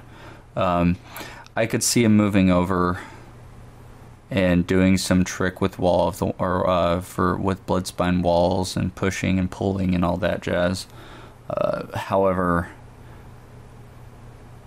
I don't know if that is his plan or not, and if it's going to be that effective.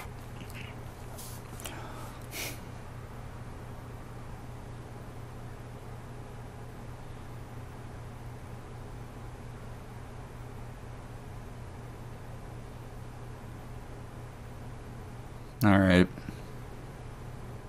Cool, so as a first quick cast, the wizard casts a face down enchantment on himself. Let's see if Bignic pulls out his Seeking to Spell trick like he's prone to do. Alright, he passes on quick cast, and the Gargoyle Sentry is going to take this action to swing at the druid. The roll happens and he gets 2 critical damage. The druid should bump up to 8 health now. Or 8 damage out of his life. So let's see what the druid's counter is going to be. I feel like a lot of this turn really hinges on what the druid does and if the wizard can prevent the druid from doing whatever it is he wants to do. Bignic,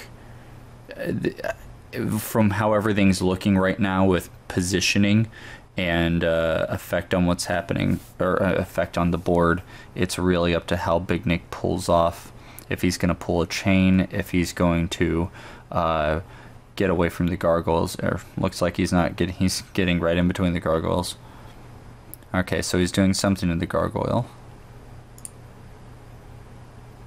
Attacking him with an acid ball.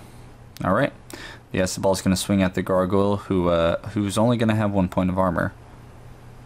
Rolls 5 on the effect die, that would be 2 corrode. However, there's only 1 corrode, so he suffers 1 point of direct damage. That's going to deal 6. That's a pretty good acid ball as far as things go.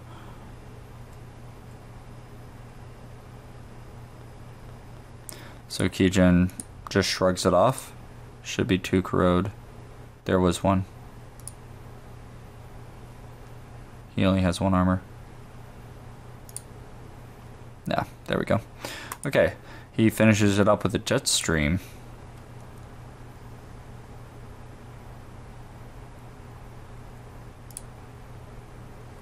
Alright, so the druid is 1 zone away from the Gargoyle Sentry here, so it looks like the only direction a Gargoyle Sentry can go in is into the wall, taking additional damage.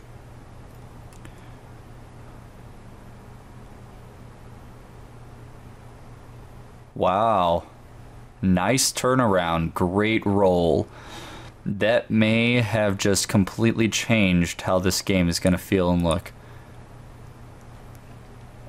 The Gargoyle Sentry had 10 health on it, and +2, or I'm sorry, it had +2 from the innate life, so it had a total of 16 health. It had 10 damage on it, and Bignic just crushed it with the good old 1-2 hit combo, the acid ball jet stream.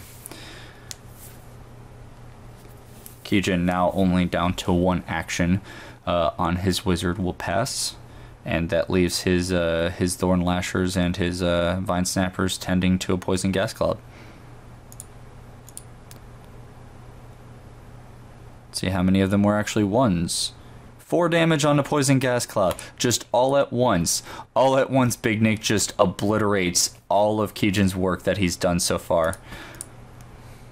So Poison Gas Cloud was more of a hindrance, and it did absorb in a lot of attacks at this point. But there goes 8 mana that he dedicated into the Poison Gas. Keejchen, of course, is going to pass again. So he's got to use one of these Thorn Lashers. He can either guard or use any of them to attack this Fog Bank, since it is on the perimeter of this zone. And of course he's going to use the farther away one. That way, in case the wizard does move here or here into the druid zone, he can attack with 1 Thorn Lasher and pull him into that zone. So, okay, no luck on a Fog Bank. The wizard does indeed move 1 zone over and confronts the druid, I'm guessing with the staff.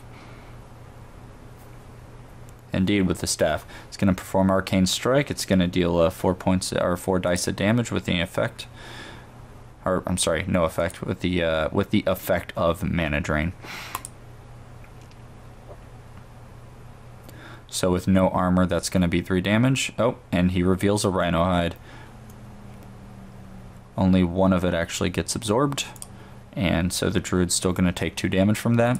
And then immediately after that, the Thorn Lasher is going to attack, presumably to be dodged. Or at least an attempt on a dodge. No luck. 4 damage, 4 on the effect die. Although that is 4 damage, that is most certainly not a snatch.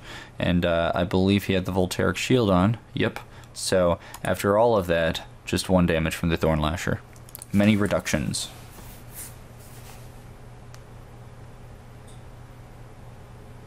Although that attack wasn't great, everything else that every other roll that Bignic did in this turn has been great. I could say that was really bad luck for Keejchen, but up until this point, Bignic hasn't actually been rolling very well. So he really just kind of saved all of his good juju for one round, and really turned the tide. So right now we have a Gargoyle Sentry who has only taken 1 point of damage. Why is that just not in a discard pile?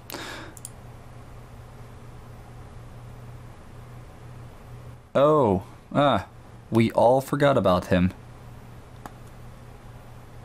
Of course, literally, everybody forgot about him.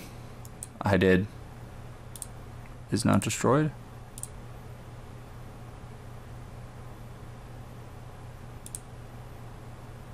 Wait, what happened?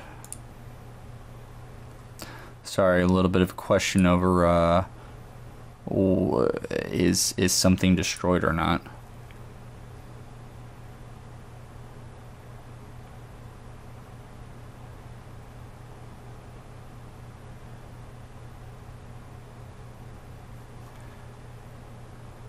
He was at 10, and I believe that attack dealt 6.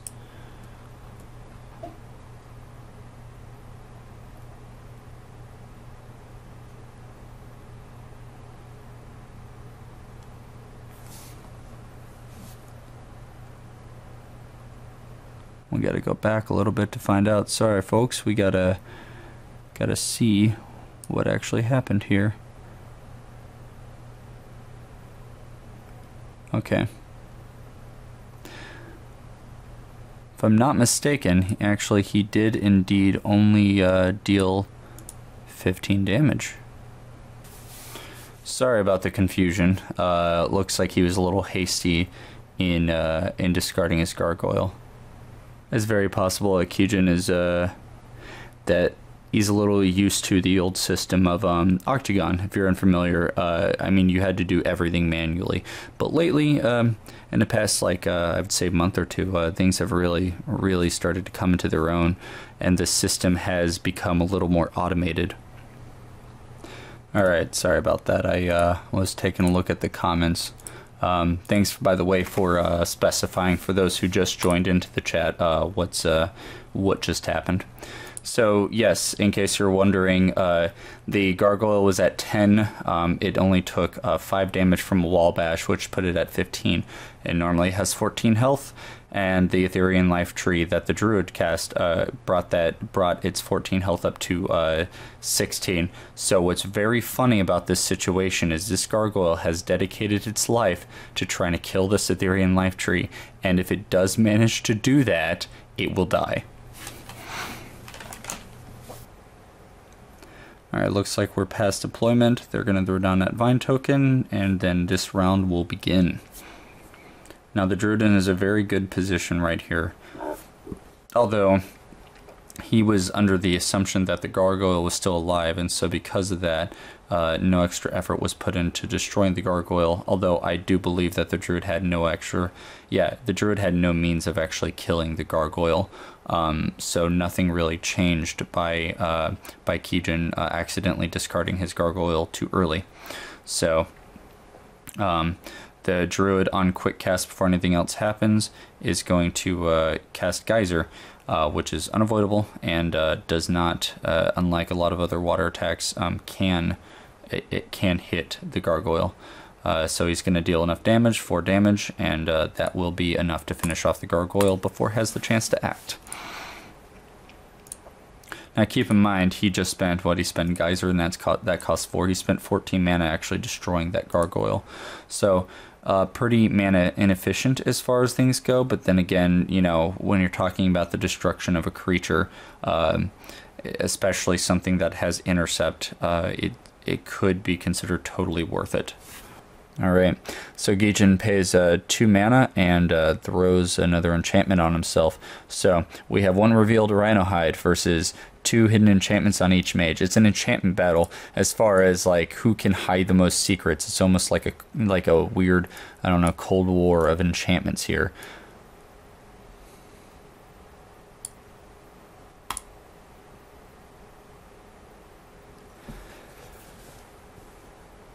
Alright, so now that we're on to action phase, Bignic is going to move down a space and cast Seeking Dispel on which one? The old one or the new one?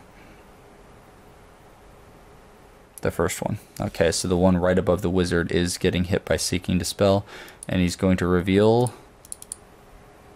I can't really tell, so whatever was just discarded. There, thank you, Nullify. He does destroy the first one, which happens to be Nullify. So Bignic, once again, very, very effective use of Seeking Dispel. Actually, I'm, as far as things go, pretty impressed. Every time he does seem to call out those Nullifies. All right, so the wizard reveals Hawkeye and uses his full action to shoot out the Vine Snapper. Probably going to use... Oh, he's actually going to use Chain Lightning. Very well done. So the first attack is going to deal 6, and then the Hawkeye no longer applies, so he'll be rolling 4 on the next attack. 7 on the... Oh, 7 damage. 7 damage on 6 brings him to 14, and that should be enough to take him out, if I'm not mistaken.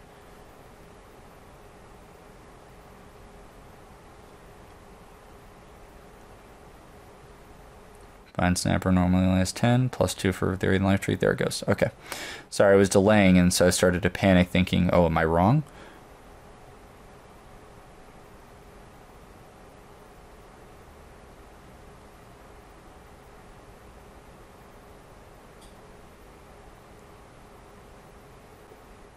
No, a little confusion on how many dice. Okay, cool. Things are cleared up, so he takes it out. The Chain Lightning is now going to move over to the Druid, who does have Rhino Hide, so this can be risky. He's rolling 4 dice of damage, and if he doesn't get a single point of damage off on the Druid right now, the Chain Lightning just gets thrown to the wind. Oh, I completely missed that. There was the other roll. I was wondering where it was. Okay, so Keejchen then targets the Druid, deals 7 damage, and stuns him. That is devastating. That brings him to 17 damage, and he has been hit by the stun. If he can stun or... I mean, really, there's no wall on the field, so this Thorn Lasher, whether it gets stunned or dazed, can be a huge... Slam condition, oops, can be a huge effect. Rolls 1 and 1 on the effect die. Not very good there. But he does deal damage, and so the Chain Lightning does persist. The next attack, it rolls 2 normal damage, 0 critical, and 9 on the effect. And let's see, that's minus 1, 2, 3. So minus 3 on the effect die. That 9 becomes a 6. That will be a daze.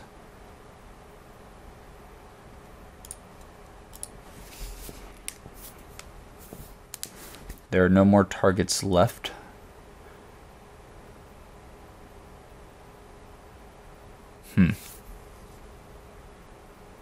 Which one? Bottom.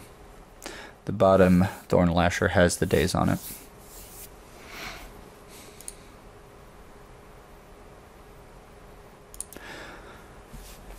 For those of you who joined in and weren't here at the very beginning, since Schwenkgott is the one running the tournament, I'm actually just taking a seat back on the finals here and just commentating. This is all his game here, so I'm letting him judge it, letting him take reins, and I'm just going to sit here and take the easier job and talk about it.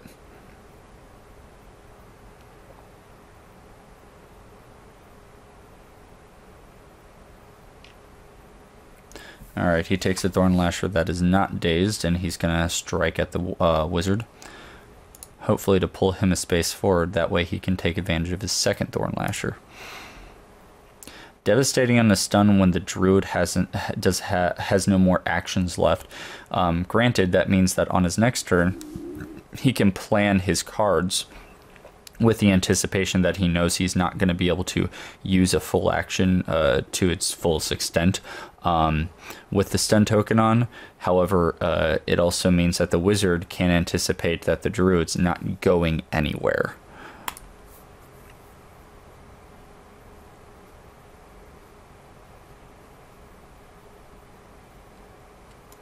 Alright, so the wizard avoided the Thorn Lasher's attack, and in doing so saves him from this Thorn Lasher. So he attacked him and missed him.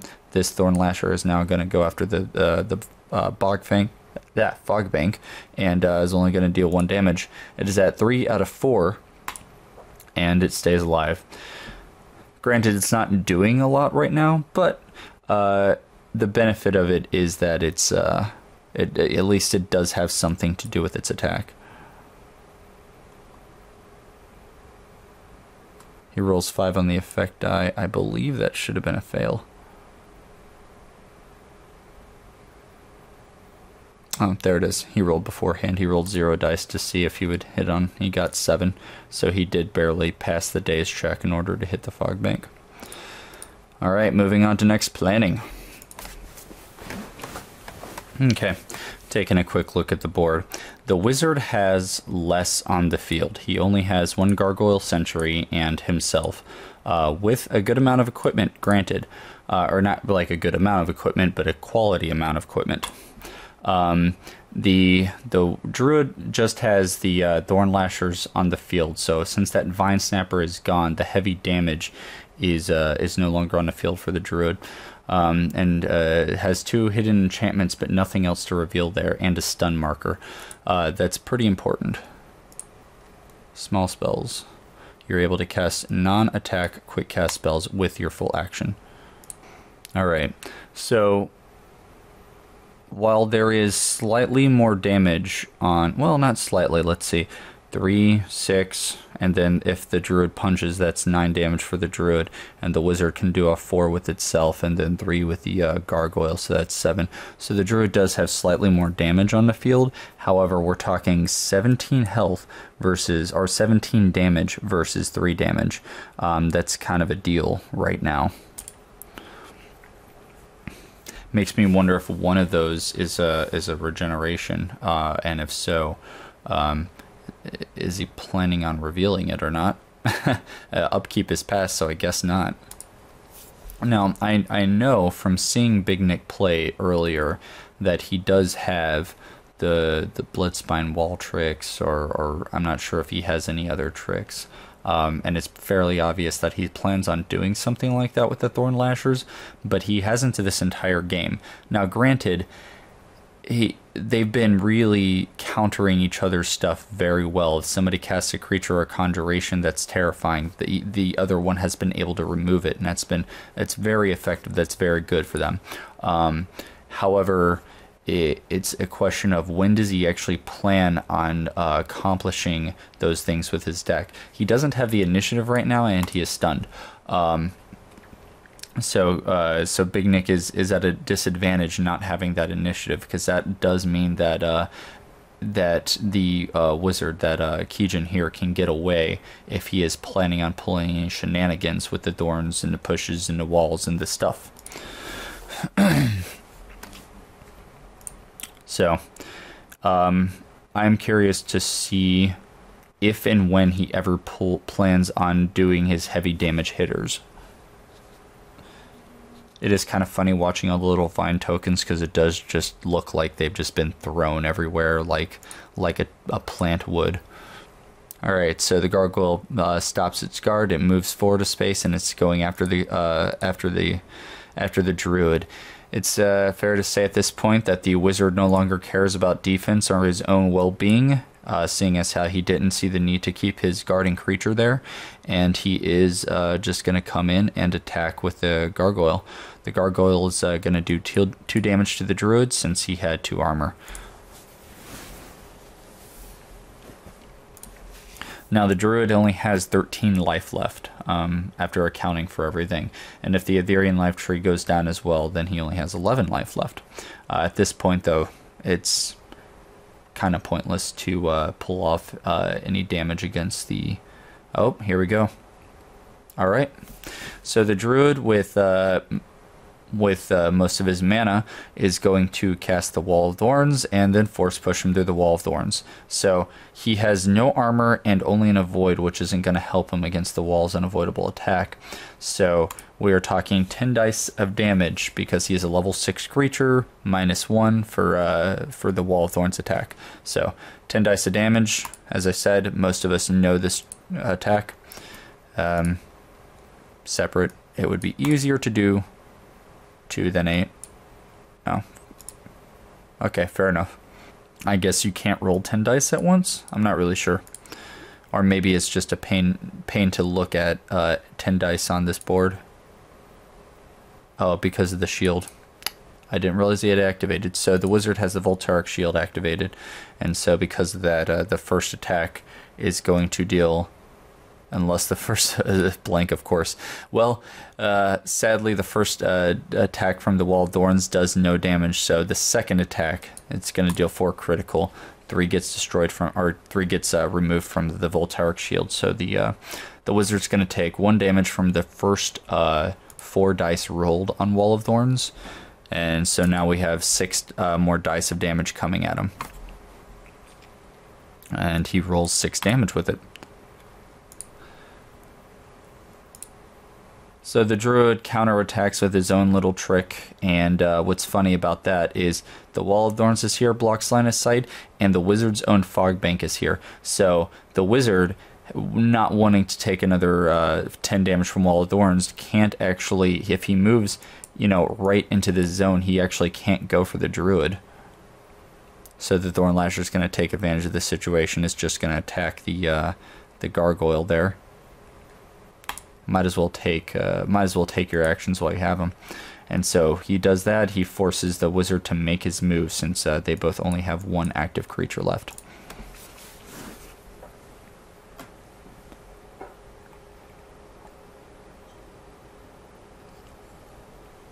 Of course, the wizard moves down. That puts him 2 spaces away from a Wall of Thorns push again. And he, oh wow, looks like he's going to attack his own fog bank.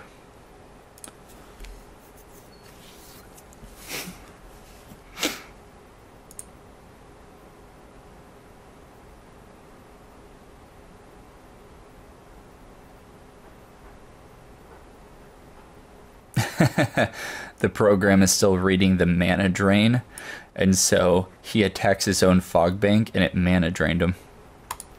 Alright, so he spends his full action attacking the wall and then his quick cast using a lightning bolt. The lightning bolt will attack the druid again, and he's hoping to stun him probably, as well of course of dealing a good amount of damage. So 5 dice coming at him, 5 dice coming at him with a 6-up chance to daze and a 8-up chance to stun. Oh, he got 3 damage off on the druid, so not very good, but he does manage to stun him. And we have a little bit of a sound effect from Bignic here. So the Thorn Lasher, I assume it's attacking the sentry.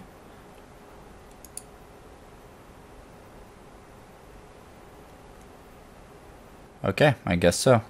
So the Thorn Lasher attacks at the sentry and just does 1 additional damage at him.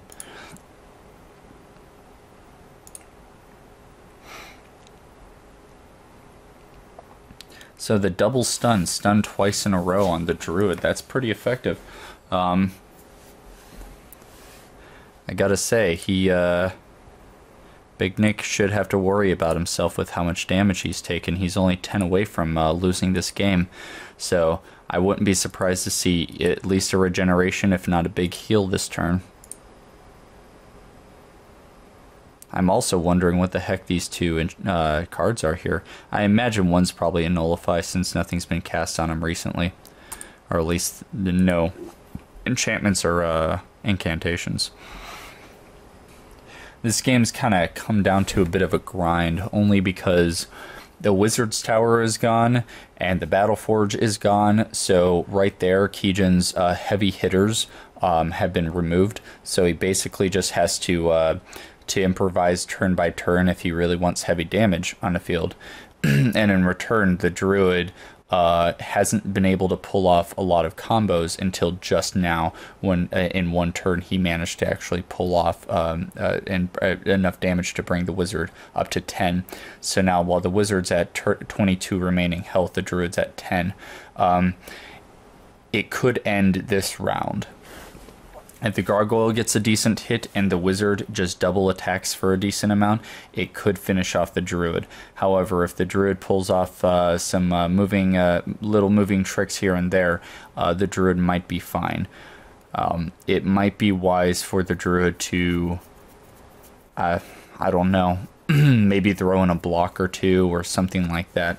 The druid does need to think about semi-defense right now.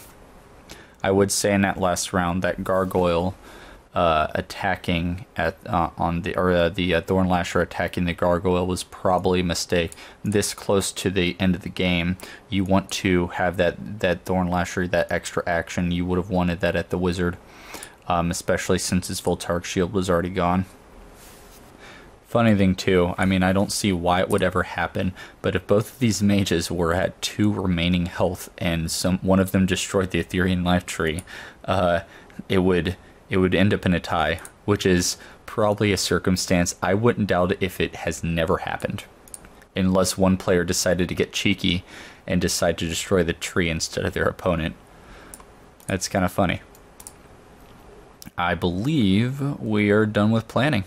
Yep. All right, ladies and gentlemen, this could be the last round. The question is, can Bignic return? Can he play defensively enough and avoid enough damage from Keejchen, or is Keejchen just gonna destroy him in one round? Planning is done. Deployment has passed. We are on to first quick cast.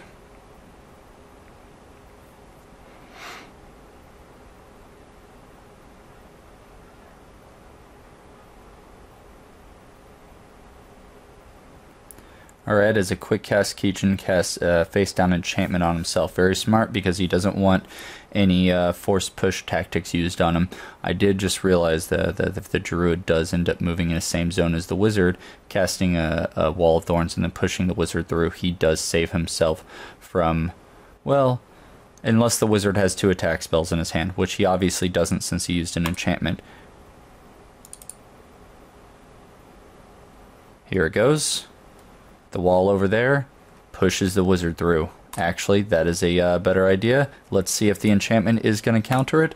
Is it a nullify? There it is. Alright. He spends 6 mana on the force push, knowing very well that it could be a nullify, but he has to take the risk.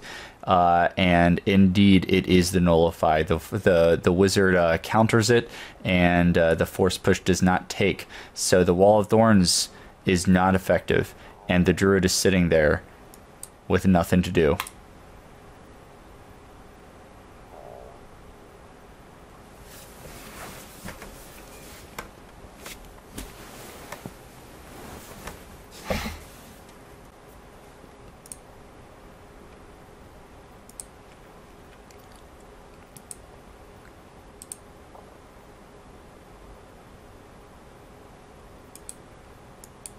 Oh man, what a move. That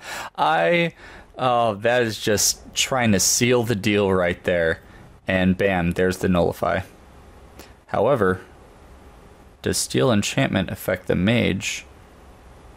No, the card needs to come. No, it's gone. Does Steel Enchantment affect the mage, or does it affect the boom, revealed enchantment and new target? So the two things are the enchantment and the wizard. It does not actually target the druid.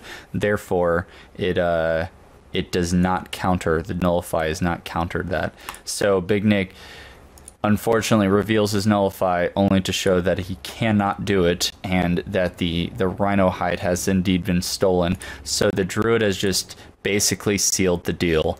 It is this is where I would call it curtains. A simple move like that basically states that this wizard is not going to be hurt by anything the druid pulls from now on. And with 2 armor at his disposal now, these Wall of Thorns aren't going to do practically anything against him. So it looks like Bignic's going to play this one out. He's going to try to get the gargoyle away from his druid, even though it's not going to do too much. Wow, what a bad roll. 1 normal damage, 0 critical damage on the effect die. That does nothing. So the Thorn Lasher is completely ineffective, and then Gargoyle counters attacking the Druid. That's going to be another 2 damage to the Druid.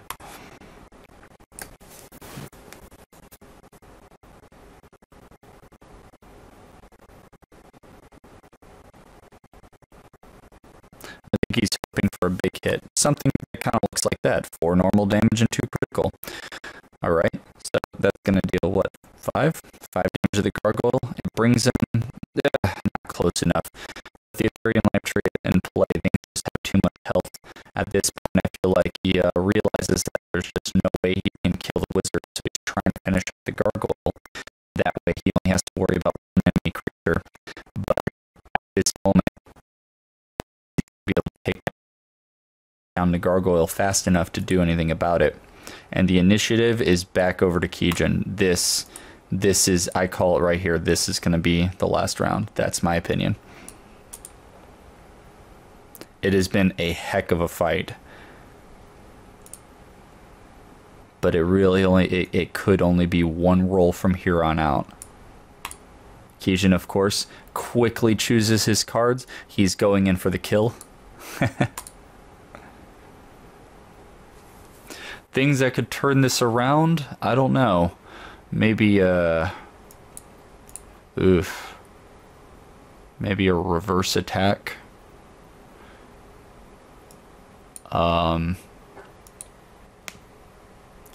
Stormdrake Hide would have been nice a long time ago.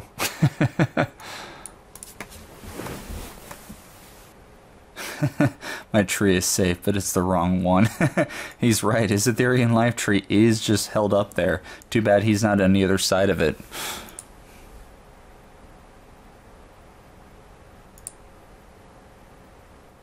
Maybe I can get you in there.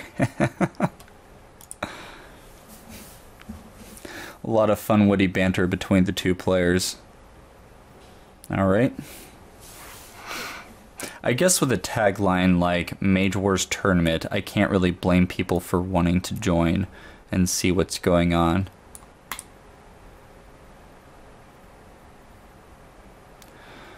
Alright, let's see those plays. First quick cast phase moves on to Keejchen. It is his initiative. Before anything else happens, he's going to spend 2 mana and cast an enchantment on himself. Once again, puts him 1 step closer to being safe. Probably, my guess, is a nullify. But the real question is he going to try it again? Is it a nullify? Because if it is not, there we go again. He knows it.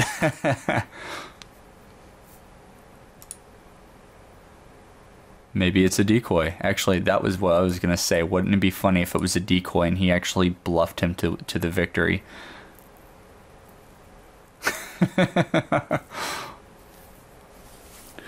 We're still waiting on a first quick cast phase to be pulled off by the druid. I think he's wondering if he should try the force push or something else.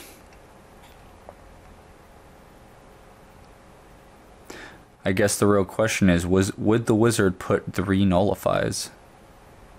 I can feel all of the stress on Bignic now as he's looking at it and wondering, looking at the 2 cards in his hand going, this is the only way I stand a chance.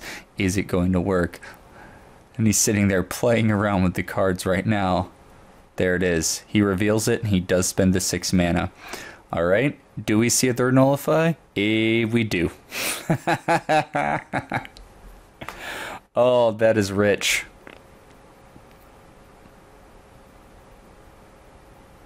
So the initiative moves right back over to Keejchen, and it is now onto the action phase.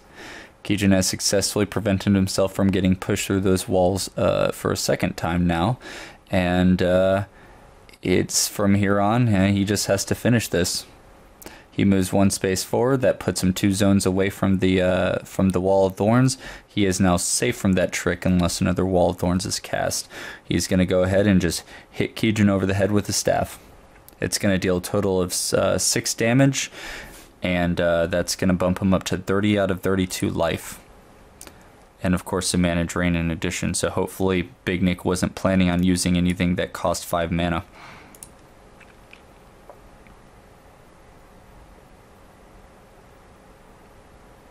With only 2 health remaining, the question is, can Bignic survive the attack from the Gargoyle? Ah, very clever. So the Thornlasher guards. That way when the Gargoyle attacks, it's going to have to go after the Druid. Now, the Wizard does only have 1 action to Bignic's 2. So it is on to Keejchen, and he can choose to attack or he can pass. Either way, it doesn't really probably change too much. He's gonna have to chew through that Thornlasher, and the Druid will live for 1 more turn.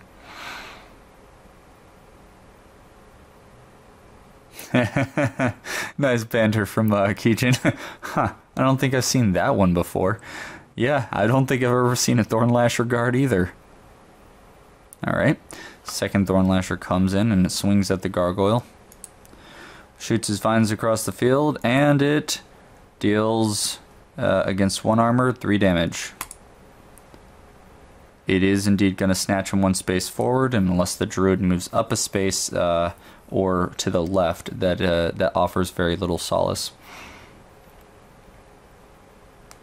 Either way, I don't think the Gargoyle is really the big fear here. Now, granted, the Gargoyle is now close to death, but with only 2 life left, the Druid is hard pressed to decide how he's gonna turn this around. All right, so the Druid comes swinging in. He's gonna deal 1 normal, 2 critical, so that translates into 2 damage to the Wizard, who did not have the Voltaic shield on anymore, it looks like, so. Alright. 20 left, 20 health left for the Wizard, and a simple 2 life left for the Druid. The Bignic, his Druid does have initiative now, so the only way the only way for the Druid to really survive this is by spinning his quick cast to heal. The 2 players are showing incredible sportsmanship. It's actually really funny listening to them talk back and forth. Hell of a lot more interesting than whatever I'm saying, that's for sure. Alright, so Keejchen has prepared his next round, and then Bignic just has to decide what he's going to do. And we're going to... I gotta say it, I'm just going to say that the Druid's not going to win this one. It's just really a matter of how he goes down. So now, so those 2 enchantments that were on him, now Bignic reveals the regrowth. A little late, I actually agree. Had he done it when I mentioned it the first time, I think he would have 8 more health than he has currently. But, okay, good point. The mana drain did its work. It did actually prevent him from being able to reveal that probably about 2 turns early. Alright. Well, gents, looks like you're all prepared. Let's do this thing. Alright, we're finally done with planning and we're on to deployment. Deployment passes, throws down a vine token because why not?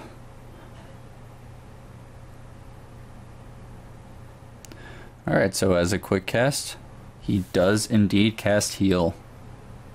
Minor heal. Oh, he didn't put a real heal in his hands, or he didn't have the mana to use it. So he throws down a minor heal. He's going to heal himself for 5. Let's see what he rolls. Alright. So he's going to heal himself 4. A little under average, but really not enough to complain about it. And that's going to bring the Druid now with an 8 health. That's still a turn away, or that a whole turn's turn worth of attacks to kill. Although I suppose if the Thornlashers finish off the Gargoyle and the Wizard doesn't roll very well against the Druid, and the Druid minor heals every single turn, weirdly enough, he might actually make it back. It requires all those conditions, but he could actually make a comeback.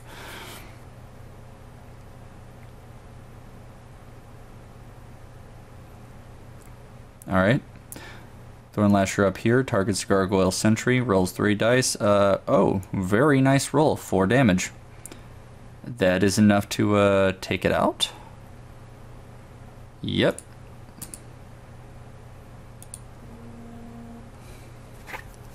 So the Gargoyle Sentry is indeed gone.